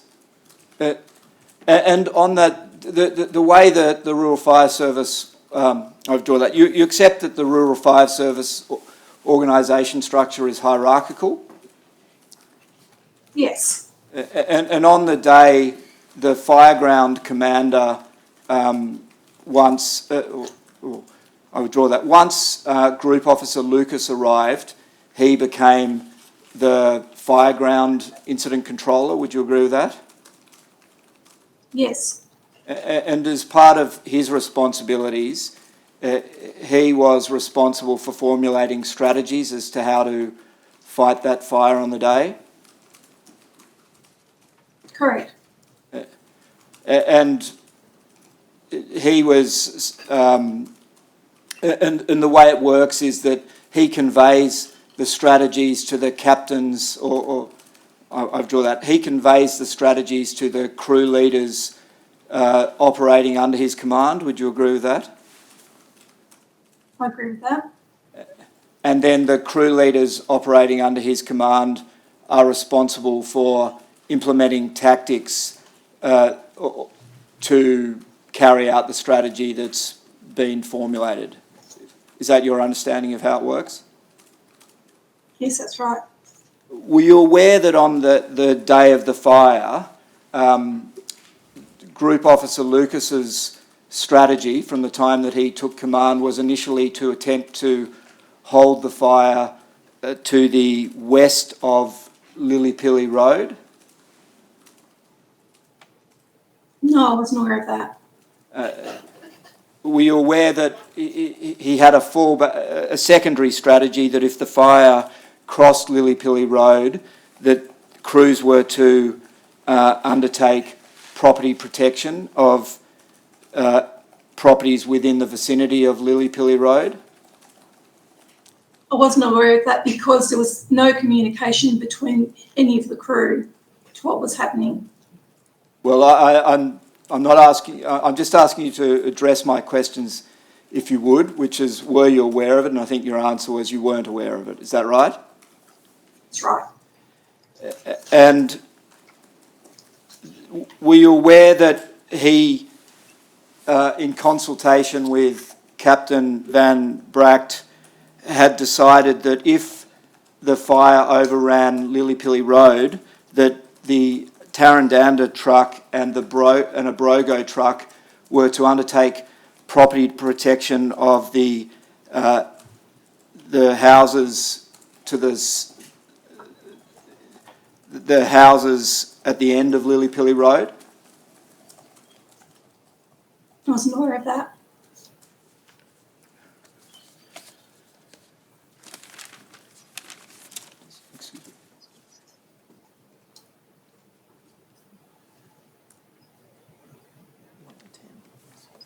Your Honour, I note the time. I'll probably be about 10 minutes more or 15 minutes more All right. as a witness. Ma'am, would you be able to return in an hour after we've had the luncheon break?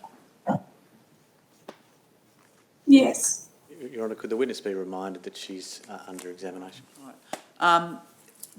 In the luncheon adjournment, can I just point out that because you are under examination and being asked questions, you are not at liberty to discuss your evidence with anybody during the luncheon adjournment. Okay. Thank you. We'll resume, please, at 2:10 past 2.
Ms Purnell, can you hear us? Yes, I can hear you. Thank you. Yes, Mr Newton. Thanks, Your Honour. Ms Purnell, before lunch I asked you some questions about your understanding of a crew leader's responsibility for tactics. Can you recall that? I didn't get all that question because you broke up. Sorry. Before lunch I asked you some questions about a crew leader's responsibility for formulating tactics at the fire ground. Do you recall those questions? Yes. And just so I understand it, you don't have a crew leader's qualification, do you? No. And do you agree with me that crew leaders, when formulating tactics at the fire ground, part of what they draw upon is their training and experience? Correct. And at the time of this fire, do you agree with me that Captain Van Bracht had more training and experience in bushfires than you had? Correct. Your Honour, I'm sorry to interrupt my friend. I've been told that the live stream isn't working. Okay, thanks. Sorry about that. Sorry, I'm sorry to interrupt. It's all right. Do you want me to pause, Your Honour? Yes, thank you.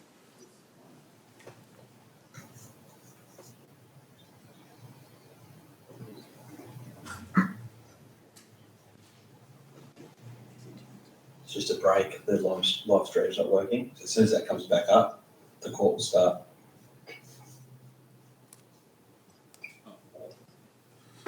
There we go. It's come back. Thank you very much, Your Honour.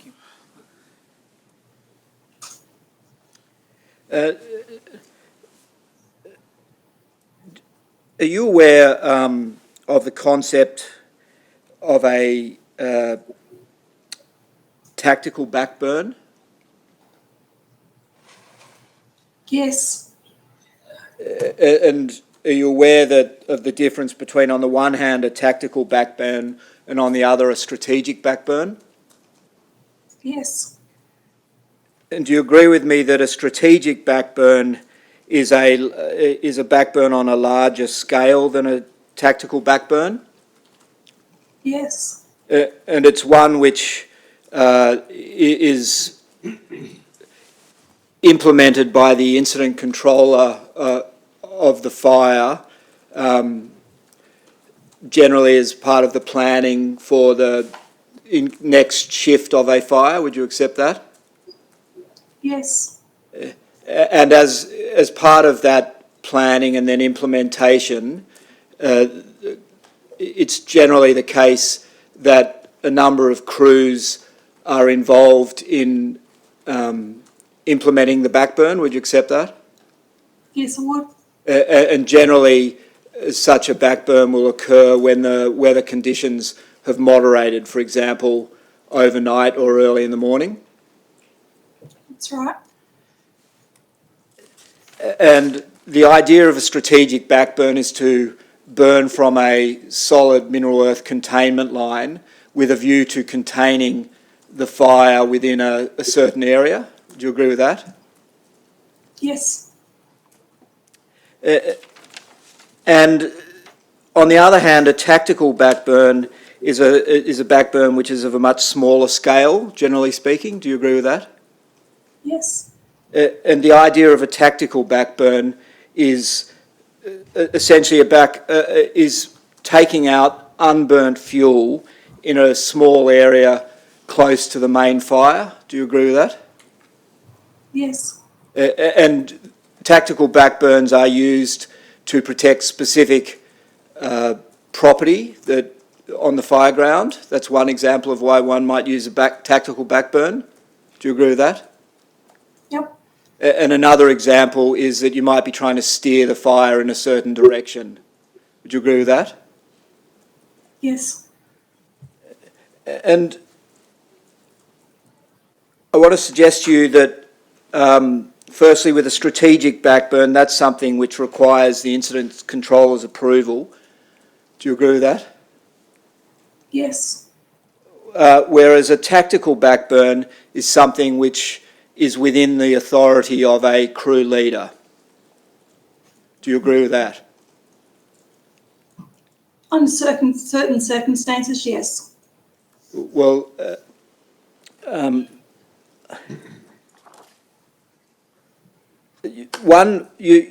your statement, in your oral evidence, you gave some evidence about being concerned about the backburns that Captain Van Bracht decided to undertake on the afternoon and into the evening of the 18th of March. Do you recall that? Yes. And because of your concerns, you rang your husband, Warren, is that right? That's right. So do I take it that you were able to communicate with him by your phone, at least in the early stages of the fire, when he'd gone off with Group Officer Lucas? It took many attempts to get through because the communications were really bad. You were in the fire truck at the time that you made the phone call, is that right? That's correct. And is that because you'd been... I withdraw that. Now, when you spoke to Warren, or your husband, and expressed your concerns about the first backburn that was lit, did you understand that he spoke to Group Officer Lucas about that? They had no idea. Sorry, I asked you a question. Did you understand that he spoke to Group Officer Lucas about that? You mean Warren? Warren, yes. Yes. And he rang you back and told you about that conversation, didn't he?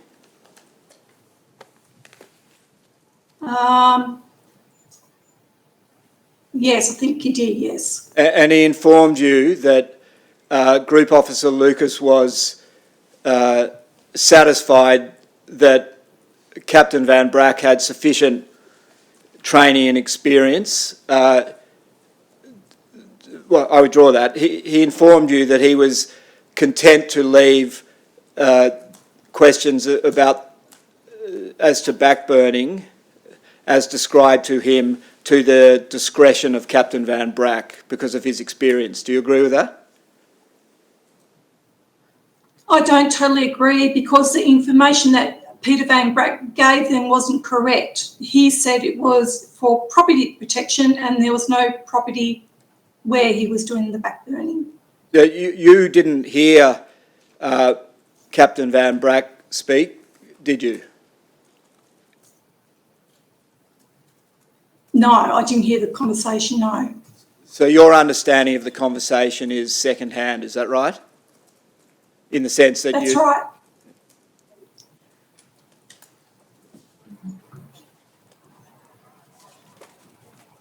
Putting aside what Mr. Van Bracht said or didn't say, you understood that Group Officer Lucas was prepared to leave it to Captain Van Bracht's discretion. That's right, isn't it?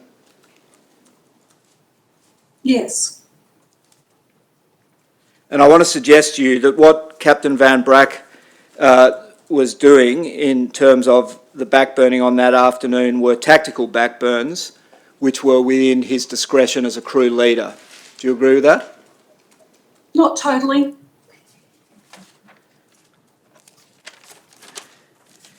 The backburn, do you have your statement and, or can the witness be shown her statement, and in particular the map with the various backburns marked upon it?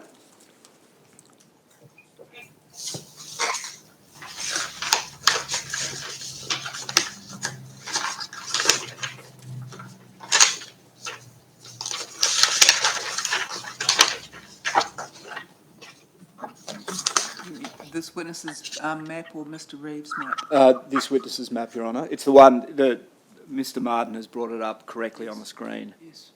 Yes. Can you see where you've written at the bottom of the screen, back burning along dirt track?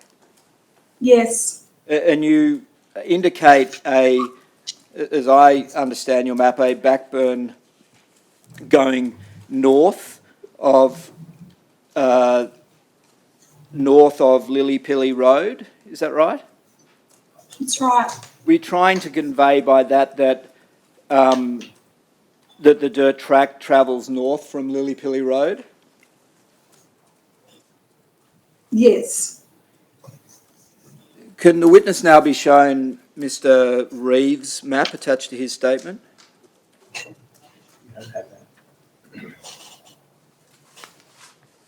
Can you see on that map that there's a red line which is indicated by an arrow that says approximate area burnt by Van Bracht? Yes.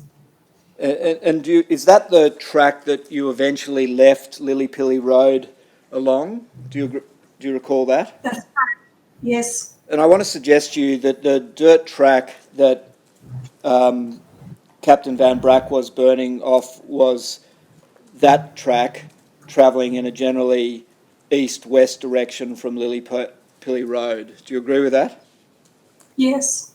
And so where you marked on your map a track, a backburn off a track going in a generally northern direction, do you accept that that was a mistake on your behalf? Yes, that's right, because the map that I have isn't that clear.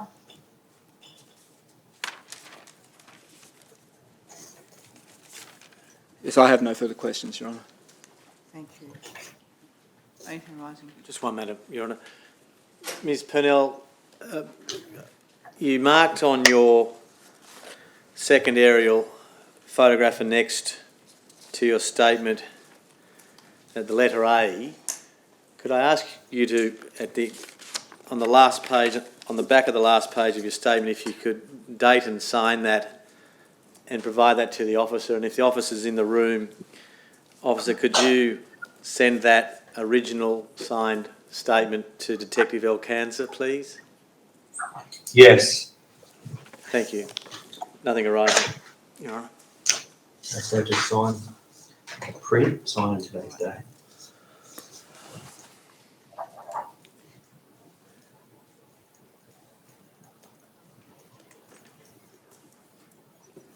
That's not going to be an exhibit or anything. Just send that to the officer in charge. I guess it should be marked as an exhibit because the statement is exhibit 19 and there's an annotation to that version. So perhaps we could make it exhibit 20, I think, Your Honour. Exhibit 20, thanks, officer.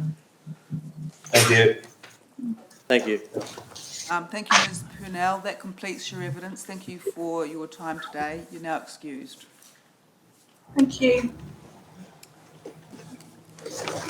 Your Honour, I call Warren Purnell. I'll settle that if you like.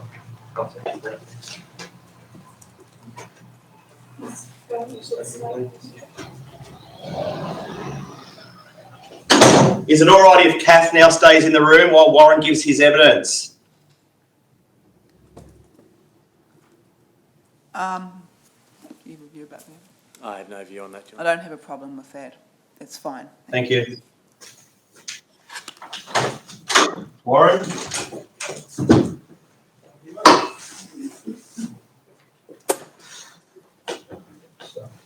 No, grab it. Just take a break because you'll be swelling.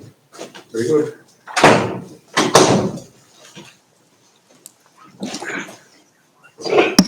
Yeah. Mr. Warren Purnell, do you solemnly and sincerely declare and affirm the evidence that you shall give you the truth, the whole truth, nothing but the truth? If so, please say I do. I do. Thank you. Mr Purnell, would you please state your full name, Warren Purnell, your present address, 183 Reedy Swamp Road, Tarraganda. Mr Purnell, you've prepared two statements in relation to this inquiry, have you not? Yes. Is the first statement dated the 26th of March 2018? Correct? Do you have a copy of that statement with you? Yes, I do. And have you prepared more recently a further statement dated the 5th of August 2020? Yes. And do you also have that with you? Just a moment.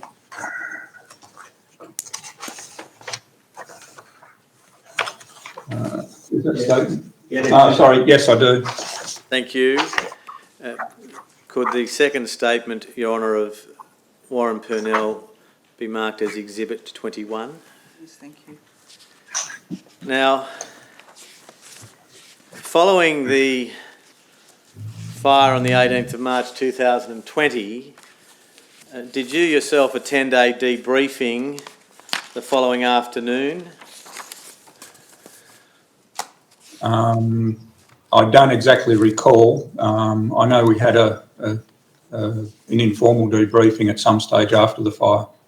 Right. And was that a debriefing with just your brigade unit, the Tarranganda Brigade, or was it with other brigades? At that stage, no, it was just our brigade. And was your wife at that brigade meeting, debriefing? I don't recall. Was Peter Van Bracht at that debriefing? No, sorry, I don't recall if Peter was there specifically. Right. What about Christopher Reeve? Was he at that debriefing? Ryan Dean? I don't recall who was at the debriefing. I just vaguely recall that we did have a brigade discussion. In the few days after the fire had passed, did you get a sense that your wife was a bit cranky about how Peter Van Bracht had managed the brigade at the fire on the 18th of March? I believe she questioned a few of the decisions that were made, and yeah. And did she convey to you in those early days that she felt he'd made many mistakes that contributed to the fire and risk to the fire crew? She'd indicated that she believed things could have been done better. Did you get a sense from your conversation with her that she was particularly enraged or incensed or not? No, I wouldn't say enraged. That might be a little excessive. Did the matters that she raised with you cause you any concerns as a brigade member and a crew leader or not? Initially at that stage, no. You say at that stage no. Did you come to change your opinion on that matter at some point thereafter? Yes, I did. Was it in the last couple of weeks or thereabouts or not? No. Was it at a point when some few months after the fire had passed that you and your wife attended upon the fire ground where she identified an area where she believed a backburn took place? Yes. We're just getting a little bit of a delay, Mr. Purnell, so if for some reason my questions are cut off, please let me know. That's fine. Everything seems fine this end. Now, you came to give a statement initially in relation to this matter on the 26th of March 2018, some 6 days after the fire had passed, correct? Yes. Have you read that statement recently? I did earlier this morning. You have it in front of you. Can you read quietly to yourself, please, paragraph 17?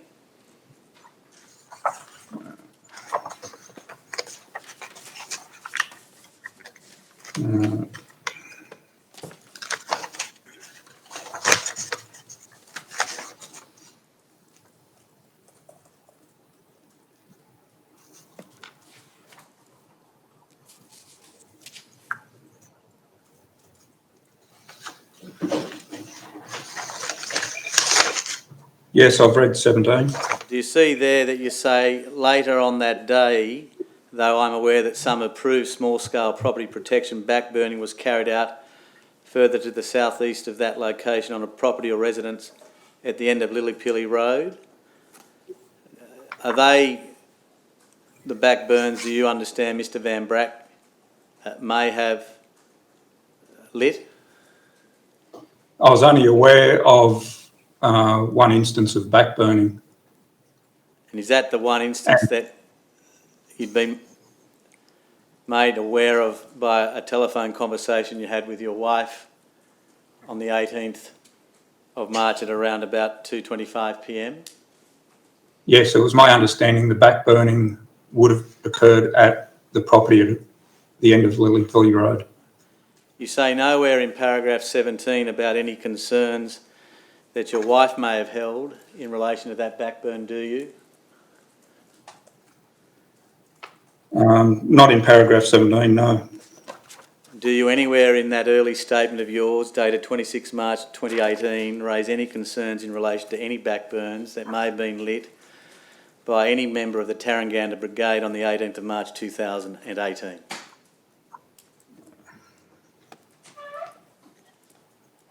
Only in paragraph 19 I make mention of it.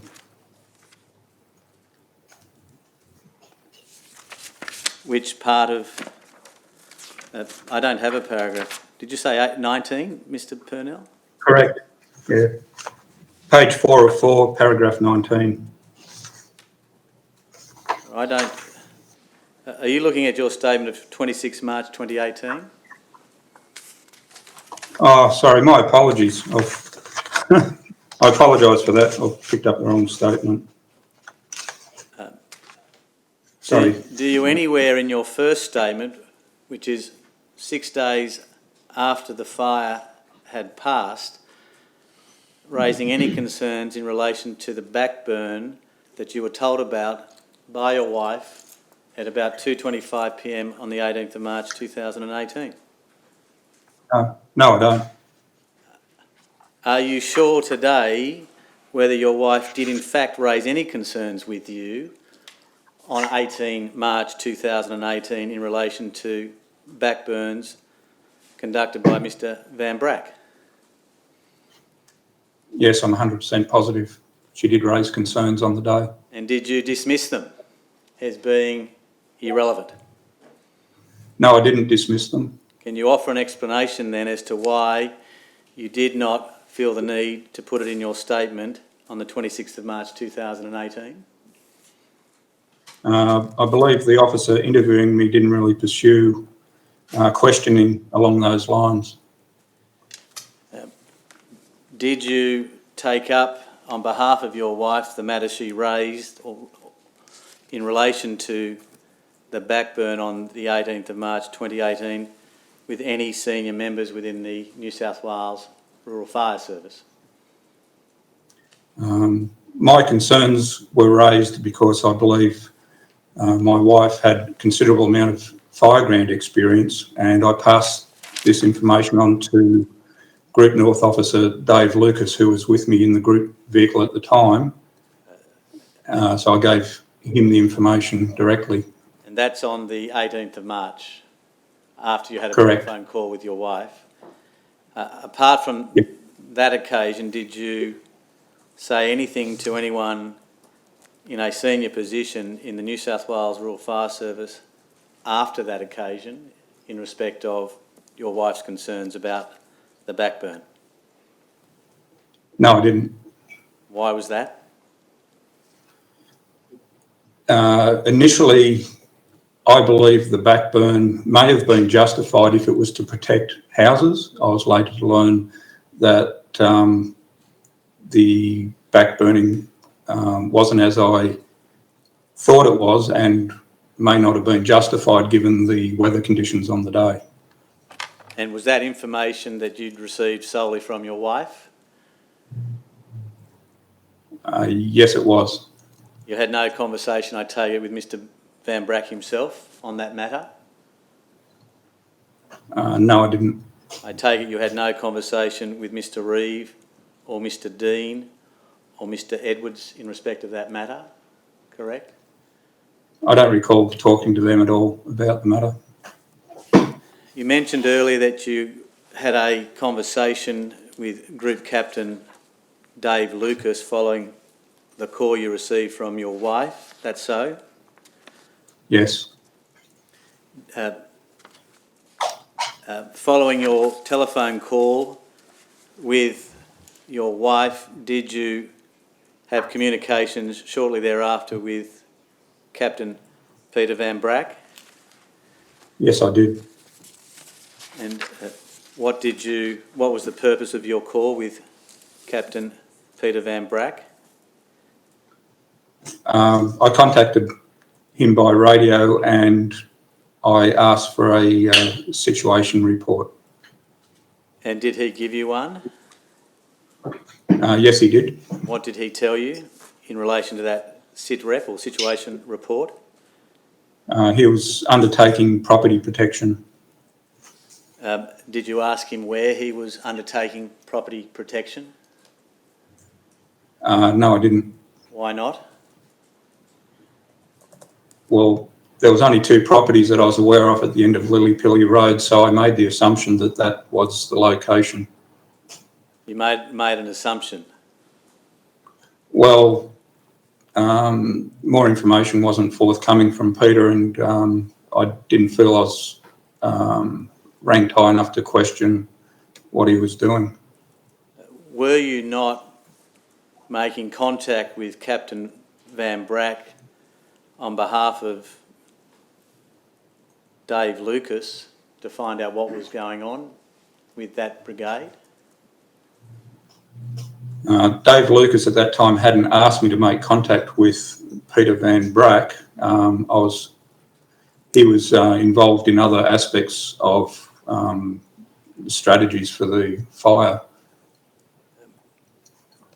But you were contacting, were you not, Captain Van Bracht to get a situation report? You said that, did you not? Yes, I received a phone call from Catherine Purnell. I followed up with a radio call to Peter Van Bracht where he indicated that he was undertaking property protection. I relayed that to Group Officer North, Dave Lucas. And it didn't occur to you, given what your wife had already told you, to ask him where he was and precisely what he was doing? No. Now, is it correct that some months after the fire, you and your wife went out on Lillypilly Road to have a look at certain parts of the fire ground? Yes, we did. Mr Purnell, how many months precisely after the fire did you take that trip? I'm afraid I can't be too precise, but I would say maybe 2 to 3 months afterwards. And did your wife identify for you on that field trip where the backburn to which she was concerned about took place? Yes, she did.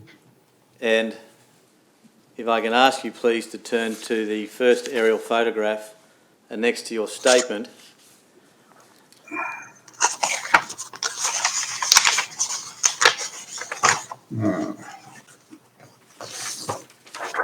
Do you have that there, sir? Is this the one? If that's the first aerial photograph next to your statement, yes. Does it have map 1, dwelling 2, first backburn on the bottom of it, or not? That'll be the other map. Oh, my apologies. It's the next to your. I have the one you're referring to. That's my apologies. It's next to your second statement. Yeah, you have that in front of you now. Yes. This one here. And where you've written first backburn, is that where your wife identified to you on that field trip where the first backburn was? Yes, correct. Would it come as some surprise to you today that that's not where the first backburn was? I have no knowledge of any other backburn that occurred at that time. Right. Yes, it would be a surprise to me. Yes. Yes. Thank you for your time, Mr. Purnell. Mr. Cheney, do you have any questions? Anybody in court two have any questions? Not from me, Your Honour. Thank you. Not No, from me. thank you. Mr. Your Honour. Smythe, do you have any questions? No questions from me, thank you, Your Mr. Honour. Newton? One moment, Your Honour.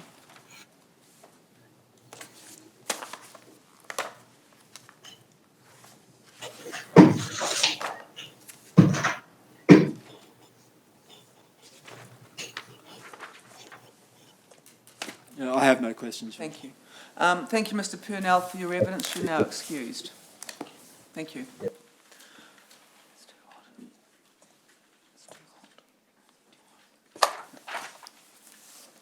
Your Honour, I think the next witness will be Christopher Reeve. I think he's at Bega Police Station as well. If you want to, Yeah, leave it all there. Leave it all there. some of it's mine. Oh, okay, I'll take what's yours. Sorry. Oh, so you can take it all. If you want it, you can take it. No, it's only my statements. And Yeah, take it all. That's it. That's it. That's all. That's what it all is. none of it's evidence. That's mine. Yeah, Yeah, take the lot of that's it. yours. Yep. That's all mine. That's all yours. Yeah. It's all electronic now. So it's on the computer system. So we don't leave hard copies laying around. Hang on, just a tick. I'll just get the gate for you. I can do it as you know. Yeah. Oh, it's open anyway. Yeah. Hi. Thanks, Evan. No worries. Nice to meet you. Good to meet you. Have fun with the rest of it. Oh, okay. That's all right. It's all right. I'll get it. I'll get it. Hope it's not locked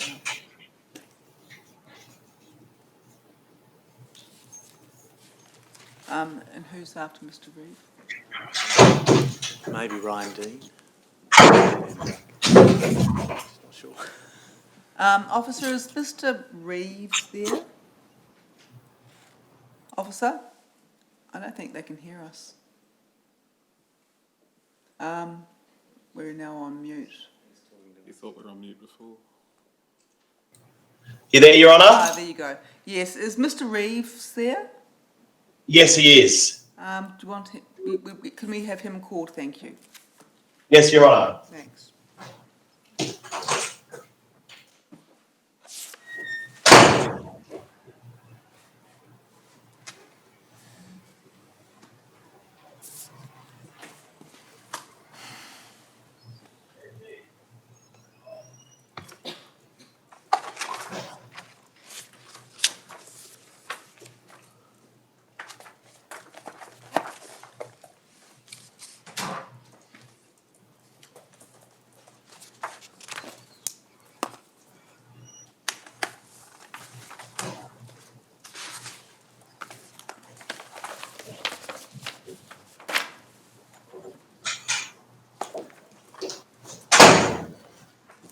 .30 seconds away, Your Honour. Lovely, thank you.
Senior Constable Reeve, Your Honour. Thank you.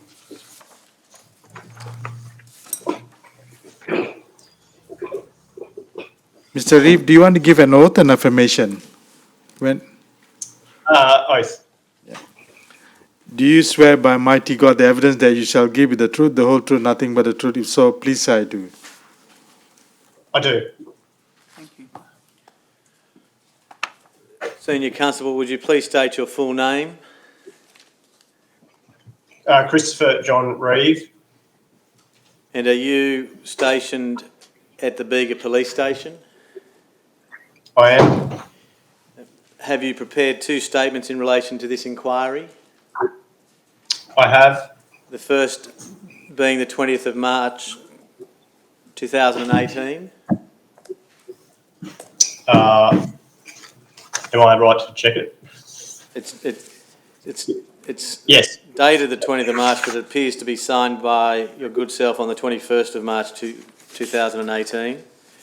Correct, yes. And the second one is a more recent statement of 5 August 2020. Do you have that?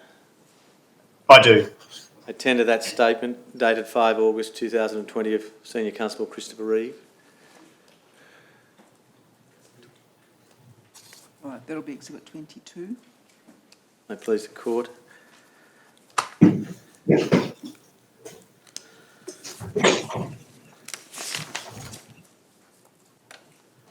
Can I take you to your first statement, please, Senior Constable, to paragraph 8? Yes. You say there, just take a moment to read that quietly to yourself.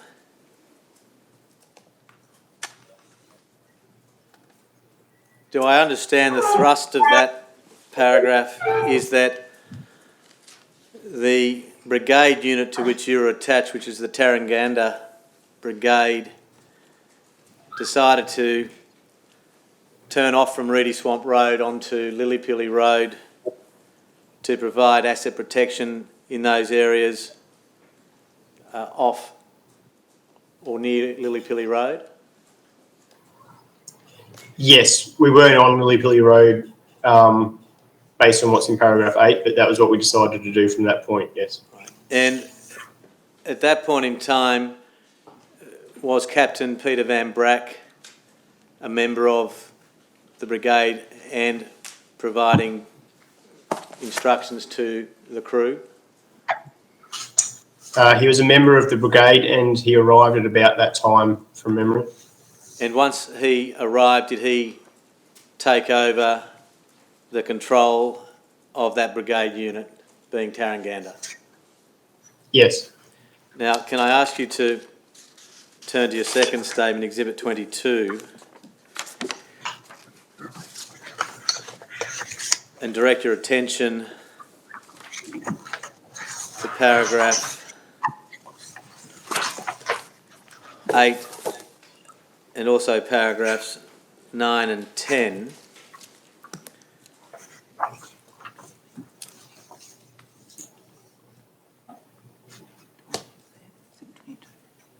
Yes.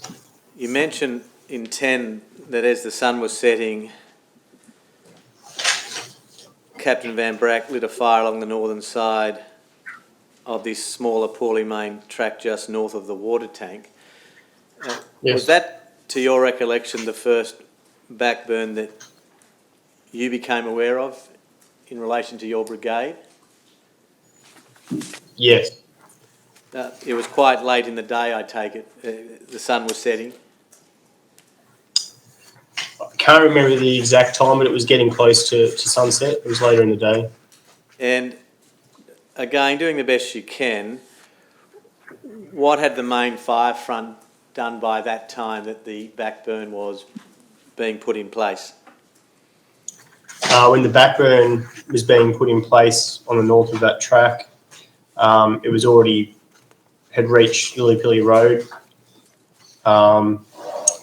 It hadn't come back down to where that poorly maintained track was, and it was at the stage where it was spotting on the opposite side of the road. And just on the question of spotting, did you have a sense at the time what the wind gusts may have been like or not? It was quite gusty. I don't recall I couldn't tell you what the speeds were at that time, but it was the wind speed would have been about 40 kilometres an hour from memory, and it was gusting stronger than that. And you mentioned spotting. Did you get a sense for how far in front of the head of the fire the spotting was occurring? I couldn't tell. My vision was obscured by bushland and smoke. Now, if you could turn to the last page of that second statement, Exhibit 22, you've helpfully drawn on an aerial map a red line. Is that the track to which you are referring? I don't have that diagram in front of me, but yes, I believe that's the poorly maintained track is the red line. Right, I'll just bring it up on the screen and tell me if you can see that image correctly. Yes, yeah.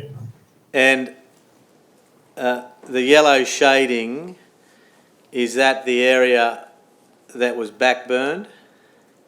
That's an estimate of how far the backburn went before it met where the fire had been through. And that is the first backburn that you were aware of that your brigade put in on the 18th of March 2018? Correct. After that yellow shaded backburn had been lit, did you and Catherine Vanderhoot, who's now known as Catherine Purnell, also put in a small backburn? Yes. And is that depicted in that aerial image next to Exhibit 22, your second statement, shaded in green? Yes. And what was the purpose of putting that backburn in?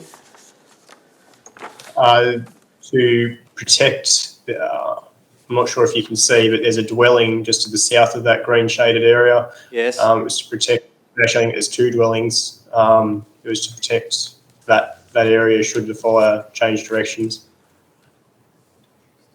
Throughout the course of the day, being the 18th of March 2018, did Catherine Vanderhoot raise with you or with anyone else in your presence any concerns in relation to lighting backburns? Yes. And when was that? What time? I couldn't tell you a time, but it was about the time that the first backburn had been lit. And what did she say to you in relation to that matter? I don't recall her exact words, but it was along the lines of I don't feel comfortable about the fire, the backburn being done there. And was that said to you or someone else in your It was said to me. Myself and Vanderhout were together in the truck while the other members of the crew were down maintaining where they started that backburn. And what did you say in response to her statement? I don't recall. Did you, at that point in time, hold any concerns in relation to putting in that backburn? Initially, a little bit, but once I seen how close the actual fire front was, it was the most logical thing to do. And when you say the most logical thing to do, was that because, based on your experience as a rural firefighter, it could operate as a tactical burn? Correct, and it would protect us should we need to access the water tank that was on the opposite side of that track, which they used as the brake. Do you know whether on that day, either at that time or afterwards, Ms. Vanderhoot raised with Peter Van Bracht her concerns about that first backburn or not? I don't recall. I do recall Vanderhout having concerns about communications between members of the brigade, but I don't recall if she actually had a conversation with him or not, because we were some distance away from the rest of the crew doing raking around that water tank. And are you able to express a view as to whether the first backburn that was put in had a positive or negative effect on the main fire's behaviour? It probably, oh, it would be a positive effect, but the fire had already passed by the time that the backburn met the actual fire. So unless there was a change in wind direction, it was, it didn't have a negative effect. But by the time, Sorry to cut you off. By positive, what do you mean precisely that you think? oh, should the wind have changed directions to a more southerly wind, it would have protected where we were sufficiently. But I There take was a lot of, from your answers it did not, in effect, add to the fire front. no, And that is because, as you said a moment ago, the fire had already passed through. yes, Did you attend a debriefing the following day, that 19th of March in the afternoon, for members of the Tarranganda Brigade? I don't recall. Do you have any recollections of either Catherine Purnell or Warren Purnell, that is Catherine Vanderhoot, raising with any members of the RFS their concerns in relation to that first backburn, or not? I don't recall. I don't recall there being attending a debrief. Yes. Thank you, Senior Constable.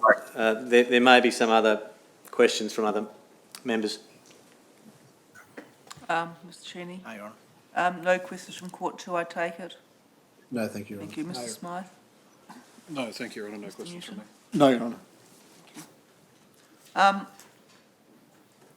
Could the first backburn have been at 12:30? Can I just check my statement as to the time that we got the call? Yes.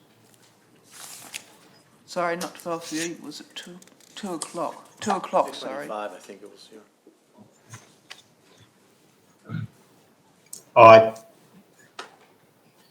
I believe it was a little bit later than that. How much later? It was definitely on sunset when we lit the second burn, and it was probably about an hour before, to maybe an hour and a half before that, that the initial burn was conducted. I don't recall time frames, I'm sorry. Oh, thank you.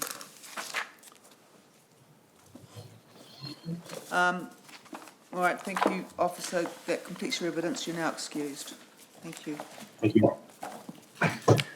Your Honour, the next two witnesses are located in a different building, so we might need a short adjournment to test the AVL.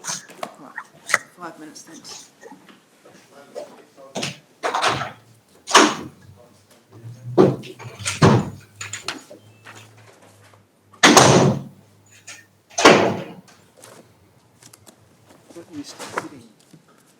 I'm not used to sitting. I'm not used to this.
I call Ryan Dean, Your Honour. D-E-E-N.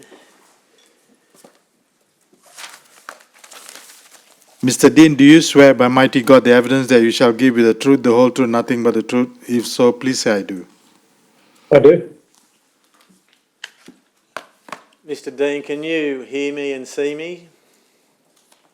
I can, yes. If at any time you have any difficulty in hearing or seeing me, please let Her Honour know. Will do.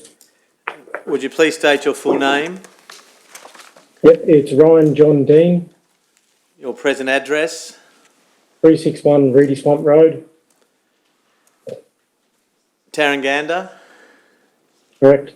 and can I confirm with you that you've provided a statement in relation to this fire inquiry dated the 26th of March 2018? Correct. Do you have that with you now? I do. I have it in front of me on an iPad. You've read it recently, correct? Correct. Are there any matters that you wish to correct?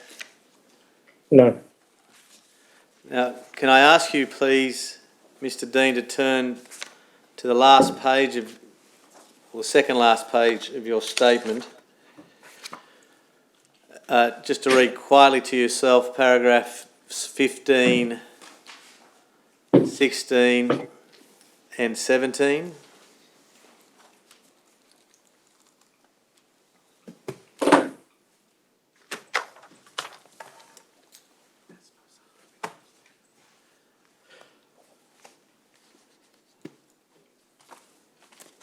Yes. Now, I just want to ask you some questions about what your brigade did after you've gone down Lillipilly Road. Did you come to a point where you met up with Captain Peter Van Bracht? We did, yes. And from that point on, was Captain Van Bracht providing directions to crew members in relation to the firefighting efforts? That is correct. And after you met up with Captain Van Bracht, what did the brigade do in relation to those firefighting efforts? We followed clear and concise instructions. We were unable to, pardon me, stop the fire coming up over the hill. So it was a matter of dry firefighting techniques, which is using a Rayco, and we also utilised the water on the truck with foaming methods as well. Right. Now, at that point, am I correct in understanding that the main fire front is to the north of Lillipilly Road? Correct. And it was heading upslope at that point in time, was it? Correct. And a decision was made to use the Raycos and the water. Correct.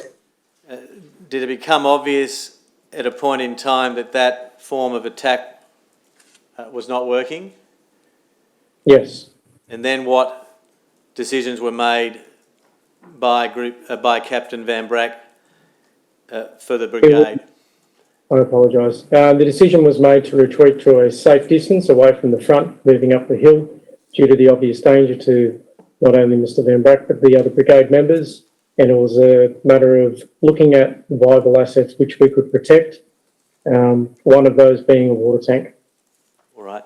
Now, by this time, had any member of the brigade, to your knowledge, lit any backburns? No. And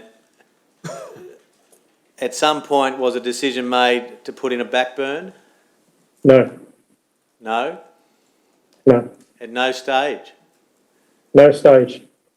Do I understand your evidence correctly that whilst you were present as part of the Tarranganda Brigade on the 18th of March 2018, you did not observe any crew member or brigade member light a backburn?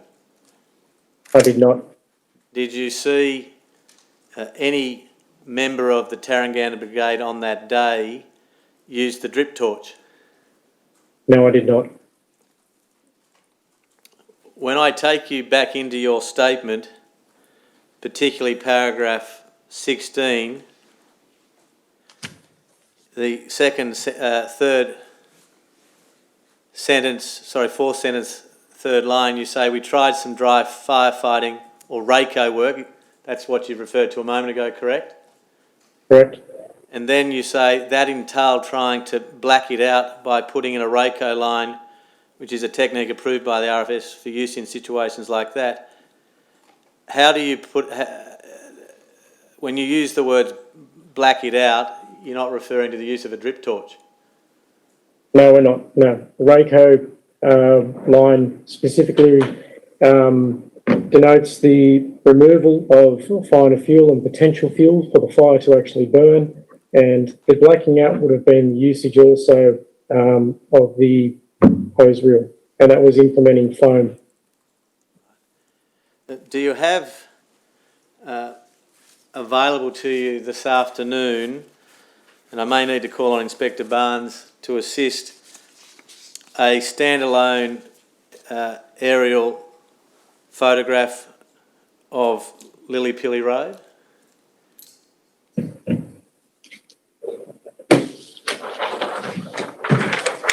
Hold that up and show the camera, please.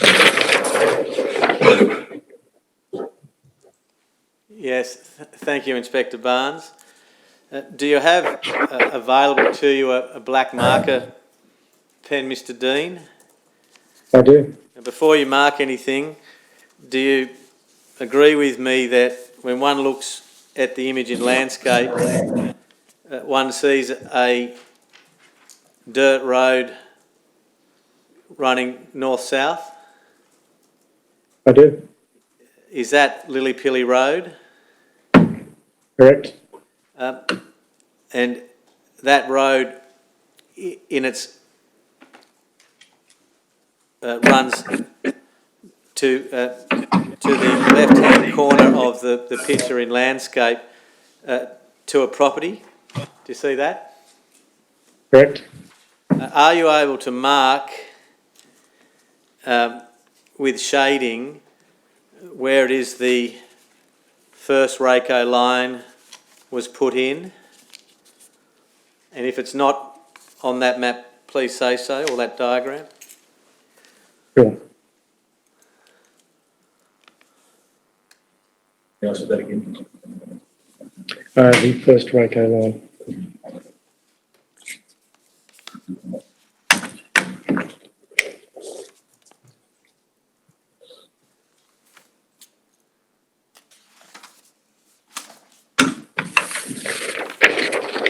Not sure we'll be able to see that. I'm just wondering whether Inspector Barnes is able to get that closer to the camera.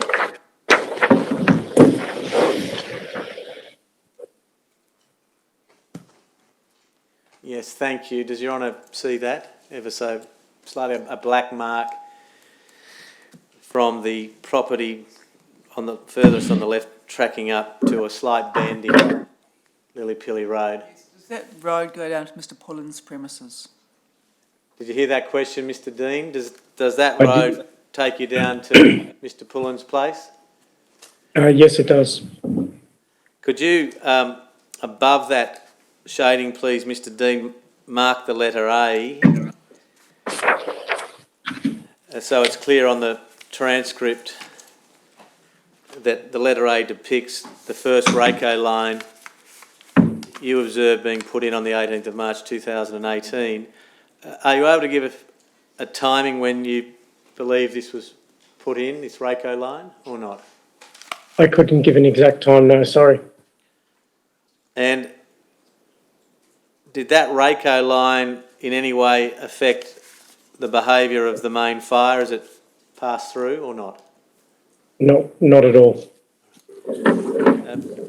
Now, was there a subsequent RACO line put in from your observations? Not that I can recall straight off the top of my head. Now, do you see there's to the right of Mr. Pullen's place, which is the buildings, the furthest right-hand side of the aerial image, another road leading down to some buildings. Do you see that? I do, yes. Now, in terms of, I just want to be very clear on this. It's your evidence today that you're not aware of any backburning done in and around that area that we're looking at on that aerial image, particularly the area where you've marked the existence of a RACO line? Correct.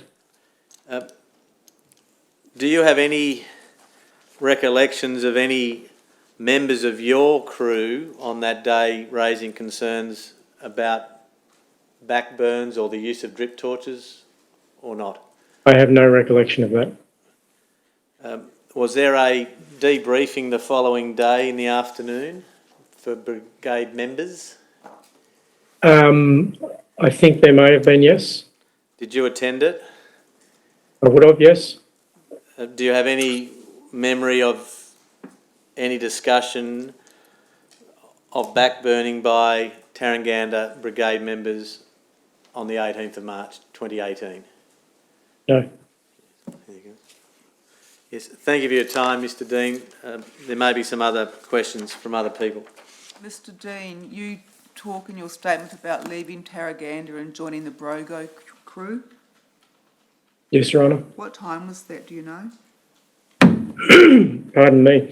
It was later on in the afternoon, Your Honour, after the fire front had passed and it was deemed to be safe enough for us to exit up Lillipilly in a means of cutting our way out. Right. Was that before or after sunset? It was before sunset. Thank you. Mr. Chair, do you have any questions? Just a couple, Your Honour, yes. Yep. Mr. Dean, can you see me? I can, yes.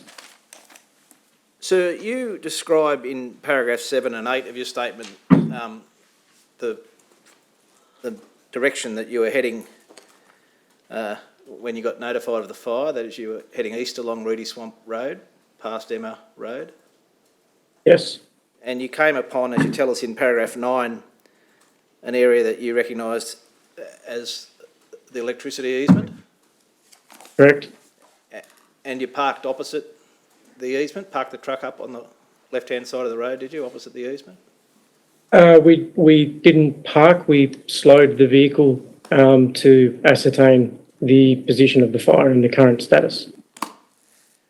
And in paragraph 9, you refer to observing a fire in the easement and you describe an ignition point about 40 metres wide. You see that in paragraph 9? Correct. By ignition point, you're describing, are you, the width of the fire front as you observed it? I am, yes. And are you able to estimate or recall roughly how close to Reedy Swamp Road was the nearest point of the 40 metre wide fire front when you saw it? Purely an estimate within, from the bottom of the battered toe would have been within 50 metres. And by the battered toe, you're describing the area where the easement meets the road? Is it? Yes, I am, yeah. The edge of the road where it travels down towards the actual easement. Thank you, Mr. Dean. Anybody in court to have any questions? Not me, Your Honour. Not me, Your Honour. Thank you. Mr. Smythe, do you have any questions? No questions from me for this. Mr. Newton? Yes, Your Honour. Mr. Dean, you referred to putting in a RACO line. Do you recall that evidence? I do, yes. Just so Her Honour understands, can you describe the tool that you use when putting in what you've called a RACO line? Sure. A RACO is essentially think of a shovel on its end with teeth on the other end. And the idea of that being is the teeth, we use that to remove larger objects that has a potential source of burning, fine fuels and also some of the medium fuels. Then the other side of it is basically a hoe, a large cutting blade implement.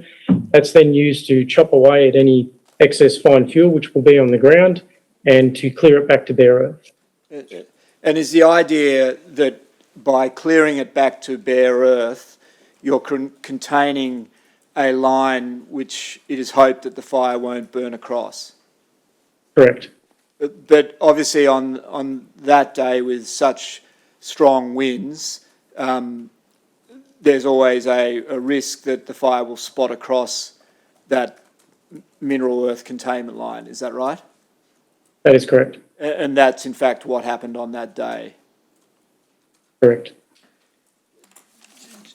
On that day, you'd been a member of the brigade since 2017, is that right? That's correct. And can you just tell Her Honour what your qualifications were as a rural firefighter? I apologise. At the time, I was a bush firefighter. And is that the minimum qualification that an RFS volunteer has to have in order to attend on the fire ground? Correct, it is. And you need to also do an online induction as well. And so, as at the time of this fire, you'd undertaken all the training necessary and were a qualified volunteer able to go and attend this fire, is that right? That's correct. And in terms of, Her Honour asked you some questions about leaving to join the Brogo Brigade truck. Do you recall that? That's correct, yes. So if I understand your evidence, that occurred at a time where the fire had burnt across Lillypilly Road and had travelled to the east, is that right? That's correct. And the fire intensity at the location where it had crossed Lillypilly Road had dampened down to such an extent that it was now safe for you to exit with the Brogo Brigade back up Lillypilly Road to Reedy Swamp Road, is that right? That's correct. And you left behind you Captain Van Bracht with the Tarrandanda Brigade truck, and they were still undertaking property protection in that southern area of Lillypilly Road, is that right? That's correct. And after you left, they may have undertaken some backburns, but you're just not aware of that one way or another, is that right? That's correct. Yes, I have no further questions, Your Honour. Anything arising? Just this matter, Your Honour. Mr Dean, the aerial image that you marked, the letter A, could you please sign and date the back of that? And Your Honour, could that be marked Exhibit 23, I think we're up to? 23, thank you. And Mr Dean, could you provide that to Inspector Barnes? And Inspector Barnes, could you in some way get that to Her Honour here in Sydney? Yes. Thank you. That concludes Mr Dean's evidence, Your Honour. Thanks, Mr Dean, for your time and evidence remarks. Thank you. The next witness, Your Honour, is also at the Bega Fire Control Centre, and that is Peter Van Bracht, B-R-A-C-H-T.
Mr Van Bracht, I'll just have my court officer swear you in. Do you wish to make an affirmation or take the oath? Affirmation, Your Honour. Thank you. Do you solemnly and sincerely declare and affirm the evidence that you shall give will be the truth, the whole truth, nothing but the truth? If so, please say I do. I do. Thank you. Mr. Castleton. Mr Van Bracht, can you hear and see me clearly? Yes. If for any reason you have any difficulty in relation to hearing or seeing me, could you please let her on know? Would you please state your full name? Peter Van Bracht, What is your present address? 158 Murray's Flat Road, Angledale. Thank you. Have you before you today a statement that you gave New South Wales Police in relation to the Reedy Swamp fire dated 26 March 2018? I do. Have you had an opportunity to read that recently? Yes, I have. Are there any matters that you wish to correct in any way? Paragraph 6. Yes. Andrew Parsons and Jane Steele Yes. arrived at 580. They did not come to Lillypilly. Now that's 580 Reedy Swamp Road, is it? Yes. At the bottom of the easement. Did you go to the bottom of the easement on the 18th of March 2018? Only after about 10:30 at night on the way home. But apart from that occasion, you'd not gone in the vicinity of 580 Reedy Swamp Road before that No. time? Thank you. So were they part of your crew or not? They were. Okay. But not on the. They joined later in the afternoon after the fire front had moved through. They joined Brogo Brigade to defend the property at the bottom of the easement.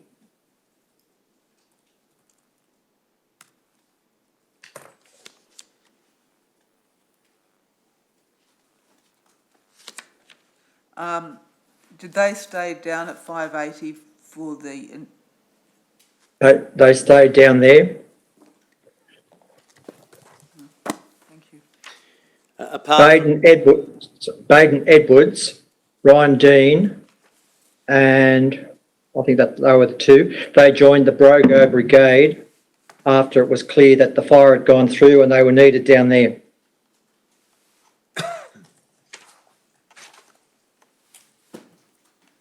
Doing your best you can today, when do you think Mr Dean and Mr Edwards may have left your brigade to join Brogo?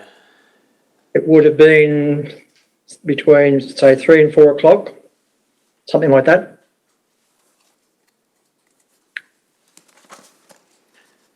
Do I take it then that the remaining members after Mr Edwards and Mr Dean had left was yourself, Kath Vanderhoot And Chris Reeve. and Chris Reeves?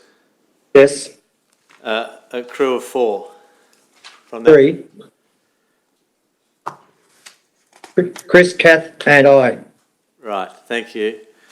And did you, after that period of time between 3 and 4 p.m, still have the Cat 7, Tarranganda 7? Yes. Yes, we did. And you had your private vehicle or RFS issued vehicle? My private vehicle was parked down near the first residence of Lillypilly, right near the end. Is that Mr Purnell's place? No. Pullen, sorry. Mr Pullen's, Yep. near Mr Pullen's place. Thank you. Now, in March of 2018, you held the rank of captain within the Tarranganda Rural Fire Brigade, correct? Correct. And at that time, had you been in the Rural Fire Service for 21 years? Yes. And a captain for about 15 years? Correct. Fair to say you're reasonably experienced in relation to matters pertaining to bushfires at that time? Yes. Had you, in the 21 years of service for the Rural Fire Service of New South Wales, had you undertaken crew leader wildfire courses? Yes. Crew leader safety courses? Yes. And crew leader village courses? Yes. Did you do any other courses in relation to fire behaviour? I was a prescribed burn supervisor. Yes. Can you recall whether you undertook by that time any other relevant courses as part of your RFS training? I think I had gone just about as far as I could, unless I wanted to pursue a career as a group officer. Thank you. And were you also an instructor with the Rural Fire Service at that time? I was. And very briefly, as an instructor, what types of tuition or training are you providing to other Rural Fire Service members? Theory and practice in all of those areas that I was qualified in. And by March 2018, Mr. Van Bracht, how many years had you been an instructor for? I'm not sure of that exactly. I couldn't name the number of years. And in your 21 years of service with the Rural Fire Service, by March of 2018, are you able to give Her Honour an indication as to how many fires you may have attended upon? I've actually attended about 10 Section 44s, Yes. plus local fires and hazard reductions. And by hazard reductions, you're referring to prescribed burns or controlled burns for fuel load Correct. management? Yes. Now, you've set out in the early part of your statement how you came to become aware that there was a fire in the vicinity of Reedy Swamp Road. What I want to do is pick up with you that point in time when you, in your private vehicle, met up with Tarranganda 7. Do you recall that? Yes. Doing the best you can. About what time in the day was that? That would have been, considering I got the message at 12:30 and I had to travel about 20 kilometres to get home and then get my gear and travel out there, I would dare say between 1:15 and 1:30. Thank you. And did you meet up with them on Lillypilly Road? Correct. And when you met up with them, what instructions had you received from Mr. Lucas, who was the incident controller? To protect property and life there to the best way we could. No specific instructions as to how to go about that. Were you given any other instructions in relation to strategy in terms of either direct attack or containment in respect of the main fire front or not? No. The strategy that you were tasked to do was protection of persons and property. Correct. And how did you go about implementing that task? To start off with, the crew were doing rake hoeing, and by then the first part of the fire had already crossed Lillypilly Road, and they were rake hoeing an area to the south of the fire, and I pulled them out of that because the fire coming up that slope was too dangerous to stay there. All right. Now, you've annexed to your statement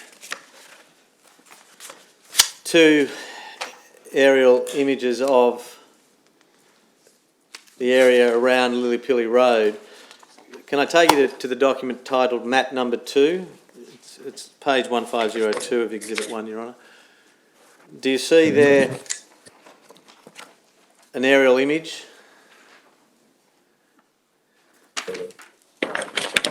Headed map 2? No. No, I haven't got that with me. I've got one that's taken off the map. Sorry. I just want to be clear. You've got a version of your statement with you, Mr. Van Bracht, correct? Yes. Have you, towards the back of your statement, two aerial photographs that you've annotated in your handwriting? No, I did not bring them with me. Can I inquire of Inspector Barnes whether Inspector Barnes has a complete version of Mr Van Bracht's statement, including those two? Yes, I have one electronically. I'm just now and I'll provide a report in about a minute and a half.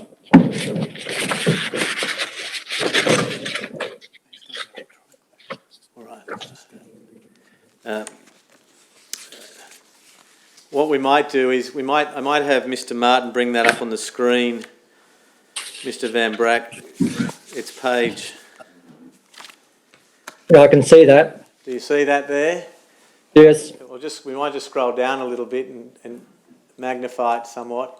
Page 156. It's fine. Yes. Now, just so it's clear, we are looking at page 1502 of Exhibit 1, which is map 2, which is annexed to Mr Van Bracht's statement. Now, you see there that there's, well, firstly, you've There you go. You've written. One's on one side, map two's on the other. Thank you. You've written on that document up the top, wind direction NW. I take it that means northwest, and then point to a black arrow. Is that the direction that the fire was heading? That's correct. And that was the main fire front, correct? Yes. Now, there's it appears to be some black writing above that arrow. What does that depict?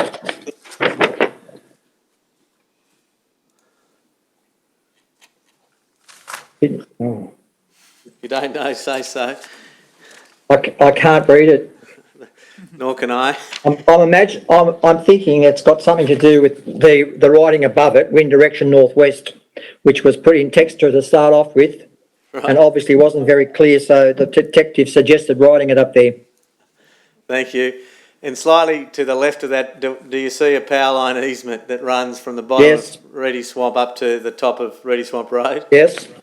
Now, as one moves from where you've identified wind direction northwest to the right, do you see the intersection of Lillypilly Road with Reedy Swamp Road? Yes. Above that section, you've written early attempts to do backburn on southern flank, asterisk not successful. And then does that line that you've drawn on the aerial image point to an arrow just above where the Lillypilly Road heads down to Mr Pullen's property? That's correct. Now, you mentioned a moment ago that the first task that you did in relation to property protection was put in a RACO line. Yes. Where on that image was that RACO line put in? If you go back to the junction of Reedy Swamp Road and Lillypilly Road. Yes. If you imagine going down there about a centimetre to 2 centimetres. Right, I'll just have Mr Martin use his cursor to go down from that intersection. Go up a bit to the left or to the west, or about there. Right, so that's where you put the first RACO line in. Yes. And when you put that in, the crew members were Mr Edwards, Mr Dean, Mr Reeve and Ms Vanderhout? Yes. Have I missed anyone? No. Right. Now, do you have a copy of that aerial image handy to mark with a pen? Yes. Could you mark with a cross and then next to it the letter A, which depicts the first RACO line that the Tarranganda Brigade put in on the 18th of March 2018? Yes. Thank you. Tell me when you've completed that task. That's done. Now, what effect, if any, did that RACO line have on the behaviour of the main fire, which was heading in a sort of easterly or southeasterly direction at that time? Absolutely none. I had to call the crew out because they would have been involved in a fire overrun. Right. So you pulled the crew out and then what did you do?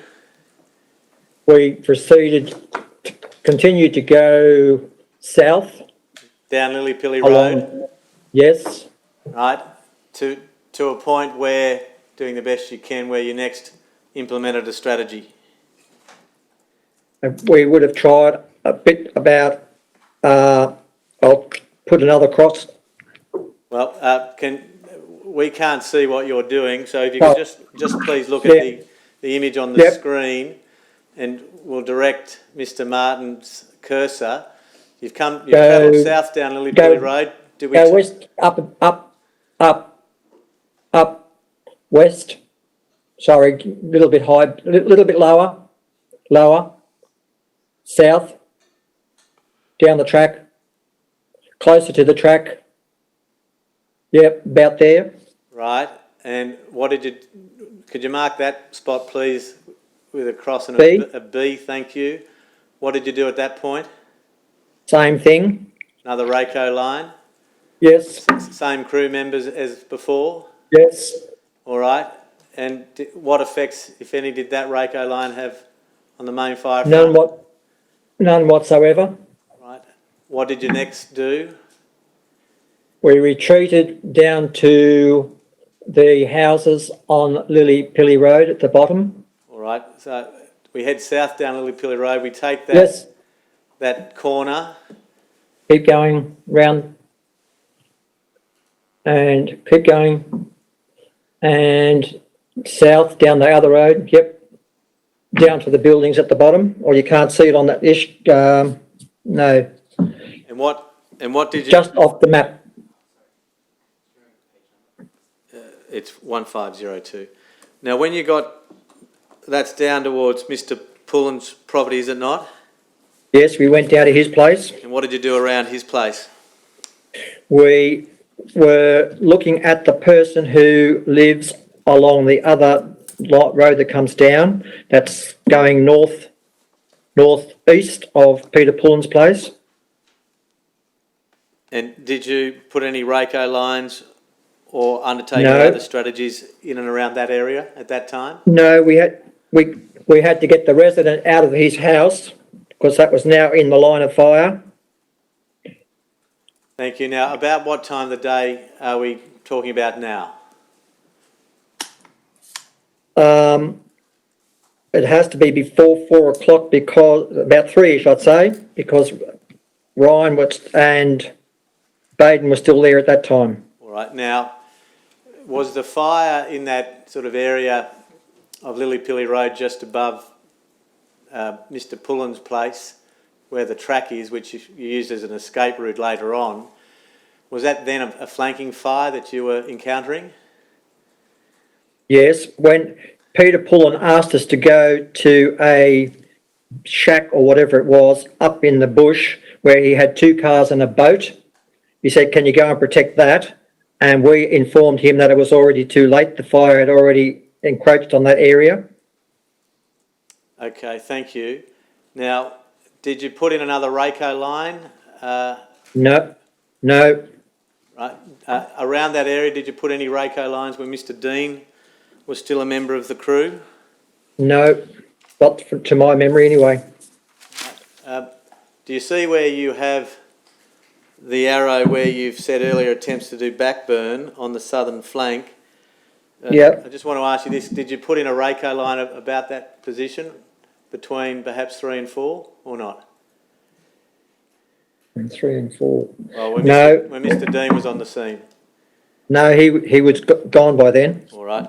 Now, did you eventually put in a backburn? I tried a couple of times on that spot, on that corner. Which you've identified? Yes. There's earlier attempts to do backburning on southern flanks. Yes. Now, when you put those attempted those backburns, was Mr. Dean there or not? No. Was Mr. Edwards there or not? No. So it's just yourself, Mr. Reeve and Ms. Vanderhoot. Correct. Did Ms. Vanderhoot have anything to say to you about why you're putting in a backburn at that point in time or not? No, she didn't get out of the truck. Did she raise any concerns with you about the conditions and why it was, given the conditions, that you were attempting to do a backburn? No, we didn't have a conversation. She sat in the middle of the back of the truck, in the back seat. Did she at any time that day confront you when you had a drip torch in your hand? No, Are you quite sure about that? I think I'm correct in saying that. Now, after those earlier unsuccessful backburns that you've identified, did you put in any other backburns? We put in a burn from just below that, on that aerial photo. Yes. We put in a backburn of about up to about 50 metres long on the eastern side of Lillypilly Road. Do we see there's sort of two black circular... Dots, yeah. Two black dots?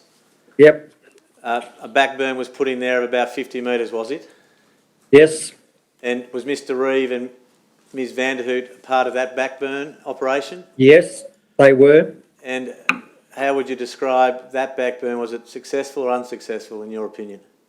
That was successful because by then the wind had changed to a southerly and the fire had been going downhill and had turned towards the west and started going uphill towards the road. And if it had crossed the road, it would have impinged on property on that side. Thank you. That's where the water tank was. Thank you. Now, again, you said that the wind had shifted or changed. What time of the day are we talking now? Just on dark. All right, so just on sunset? Or after. Okay. Then did you put in another backburn? Yes, I rake hoed and backburnt along the track that goes to Mr Ubrine's place, because by then the fire on the southern flank was starting to head south up a slope towards that track. Yes, and have you marked that track where that backburn is by the notation nighttime backburn along trail after southerly wind changed arrived? Yes. And that heads out to Mr Ubrine's property, that track? That's correct. And by that time, you've said it's on dark. What effects, if any, did that backburn have in relation to fire behaviour at that time? The backburn went in about 5 to 10 metres as it was met by the fire coming up the hill, and it managed to extinguish the fire and stop it going further past the track. Was that a tactical backburn? That's correct. Did you require authorisation from Mr Lucas or anyone else more senior to you to put that backburn in, or any of the other ones? No, I don't think I did. And why do you say that? Because as far as I was concerned, I was the crew leader there and in charge of that area, because there was no one else there to in a higher up position. Through the course of the day, did you receive a phone call from Warren Purnell? No, I did not. Are you sure about that? I'm absolutely sure about that. He conversed with his wife but did not contact me. Because Mr Purnell says that he called you for a situation report, SITREP. No, he didn't. No, he did not. To ask you what you're doing with the Tarranganda crew. No. And you're quite certain you had no telephone or radio contact with Mr Purnell on that day? No, we had no radio comms in there.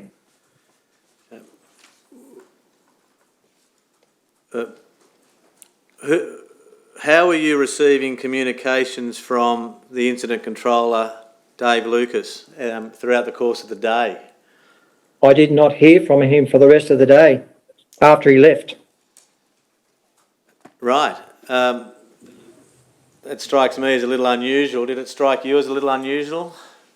It was awkward and uncomfortable being in there on our own, thinking that we had been forgotten about. But I understood the fact that he was more importantly needed at Tathra.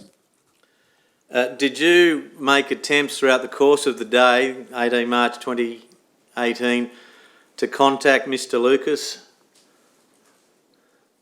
I imagine I would have, but I can't recall doing that. We did try contacting fire control. Were you able to get through to fire control? Not to my knowledge. Do you know what the problem with the communications was, or not? In that area, radio comms are very poor. Do you know why in that area radio communications can be poor? Not enough signals or something or other like that. We've experienced that before along that area. Do you know how the RFS might be able to overcome that impediment of poor communications in particular areas, or not? I think they have since put in the VHF radios, but even those in that mountainous area are quite often not sufficient to go more than in. You have to be in sight of the other person.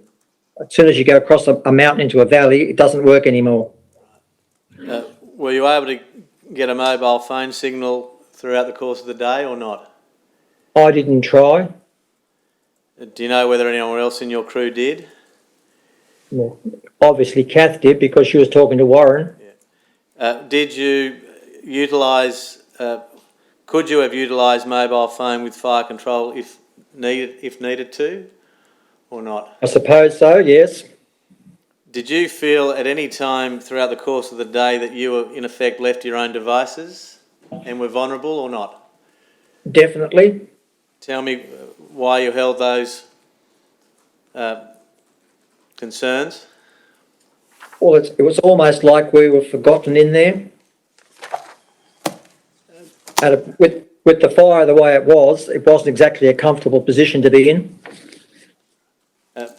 Would you have preferred to have received more strategic direction from Incident Control or Fire Control Centre? I'm not sure about that. Some extra support would have been handy, I suppose. Did you seek extra support throughout the course of the day, Mr Van Bracht? I couldn't. No communication. You didn't try your phone at that time? The only communication I had was about 10ish when I received a phone call from Mr Dean, who was at 580, and he was the first contact we had with outside. And shortly after that, the new incident controller, Peter Reynolds, came up the track that I had done the backburn on. Yes. Now, the following day, was there a debrief? I can't recall. We had one later on because we had to do a debrief on the whole fire, which we had to present to, first of all, our group captain. And who is And then that? I think, Is that Mr Lucas? yes, and I'm sure we did that. We went out to Brogo Station to do that. Did you, at any time after the fire, raise with anyone more senior than yourself the concerns that you had in relation to poor communications on the day of the fire? I think I have mentioned it to several people that were involved with in Bega Fire Control Centre. Do you remember their names? It would have probably been Ian Stroud, who was the operations manager in here. Anyone else? He seemed to, sorry? Anyone else? I'm not sure whether I spoke to John Cullen about that or not. Do you know whether anything you had to say about poor communications has led to the new VHS system or not? I think so. Ian had suggested various other ways of communicating in changing channels and that sort of thing.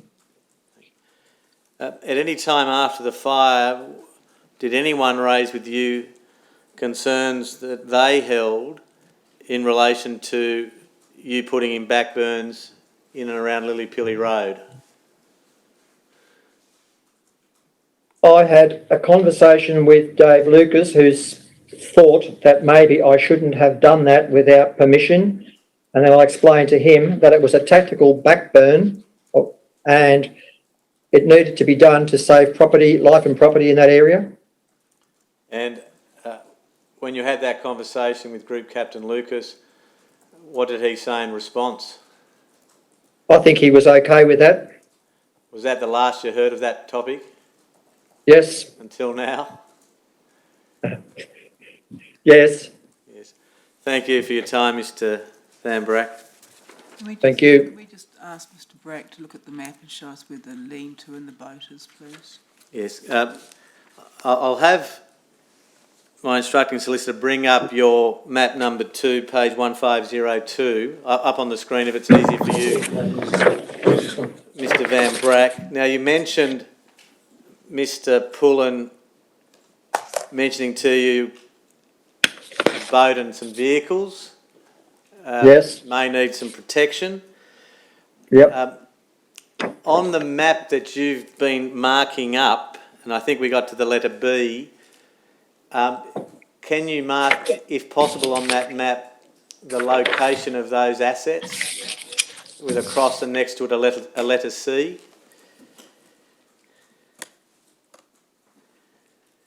And then we'll get you to hold that up, if you wouldn't mind, please, Mr. Van Bracht, up towards... Can you see that? Unfortunately not. If Inspector Barnes could bring that forward, please. Just hold it steady. A little bit higher, please, Inspector. Yes. Does Your Honour see the C to the right of the two dots? And I think, Mr. Van Bracht, you said that by the time Mr. Pullen had asked you to exercise some property protection in relation to those items, the fire had already gone through? That's correct. From Mr. Pullen's place, looking towards the north, we could see that the fire had already passed through that area. That where that structure was is virtually the high point, near the high point of the ridge there. Right. And Coming down Lillipilly Road, turning towards the west, there's a bit of a dip there. so Wish I could was use the this. property, was the boat and the cars lost? That's correct. Right. Have you got your map there where you've marked the map that was attached to your statement? Map number 2, I think it is, Your Honour. Yep. Between the arrows that you have going up and then the wind direction arrow, is that a house situated there in the clearing? No, there are no structures in that at all. There is a dam in the middle. Is that where the dam is? That's dam. It's a dark spot. Thank you. And just one final question, if I may, Mr. Van Bracht. In the location of the boat and the vehicles, was there a lean-to or a structure that could be described as a lean-to? I don't know because we didn't actually drive in there. There was apparently a track that goes in there and we weren't even aware of it until Mr. Pullen informed us that that was in there. Thank you. Could you please sign and date the back of the map that you've been marking? And Do what you did on that one, And Your Honour, I'll tender that will become Exhibit 24. And Mr. Van Bracht, keep that with you, and at the end of your evidence, could that be provided, please, to Inspector Barnes? Yes. Thank you. There may be some other questions for you, sir. Mr. Chair. Thank you. Right. Does anybody in court 2 have any questions? Not me, Your Honour. Not me, Your Honour. Thank you. Mr. Smythe, do you have any questions? No questions from me, Your Honour. Mr. Newton? No, Your Honour. Thank you. Nothing rising. Nothing arising, thank you, Your Honour. Thank you, Mr. Van Bracht, for your evidence and your work on that day, and probably before and since. You're now excused. Thank you, Your Honour. Thank you. Your Honour, I'll be very quick. I do note the time. Just for the benefit of Your Honour and those in court, tomorrow we apprehend Clyde Green will be called. Sorry, who? Clyde Green, Yes. David Lucas, David Philp, and time permitting, Brent Ockleshaw. At this point in time, those assisting Your Honour are not minded to call Michael J, but if anyone does require Mr J, could they please let me know immediately? There's nothing further by way of housekeeping. Thank you, Your Honour. Right, any other matters? No, thank you. Yeah, sorry. It's fine. Your Honour, the insured victims don't seek any findings and we don't urge any recommendations against the responders. On that footing, may I please be excused tomorrow? Yes, of course. Thank you, Your Honour. Thank you. Right, we're now adjourned until 10 o'clock tomorrow. Thank you.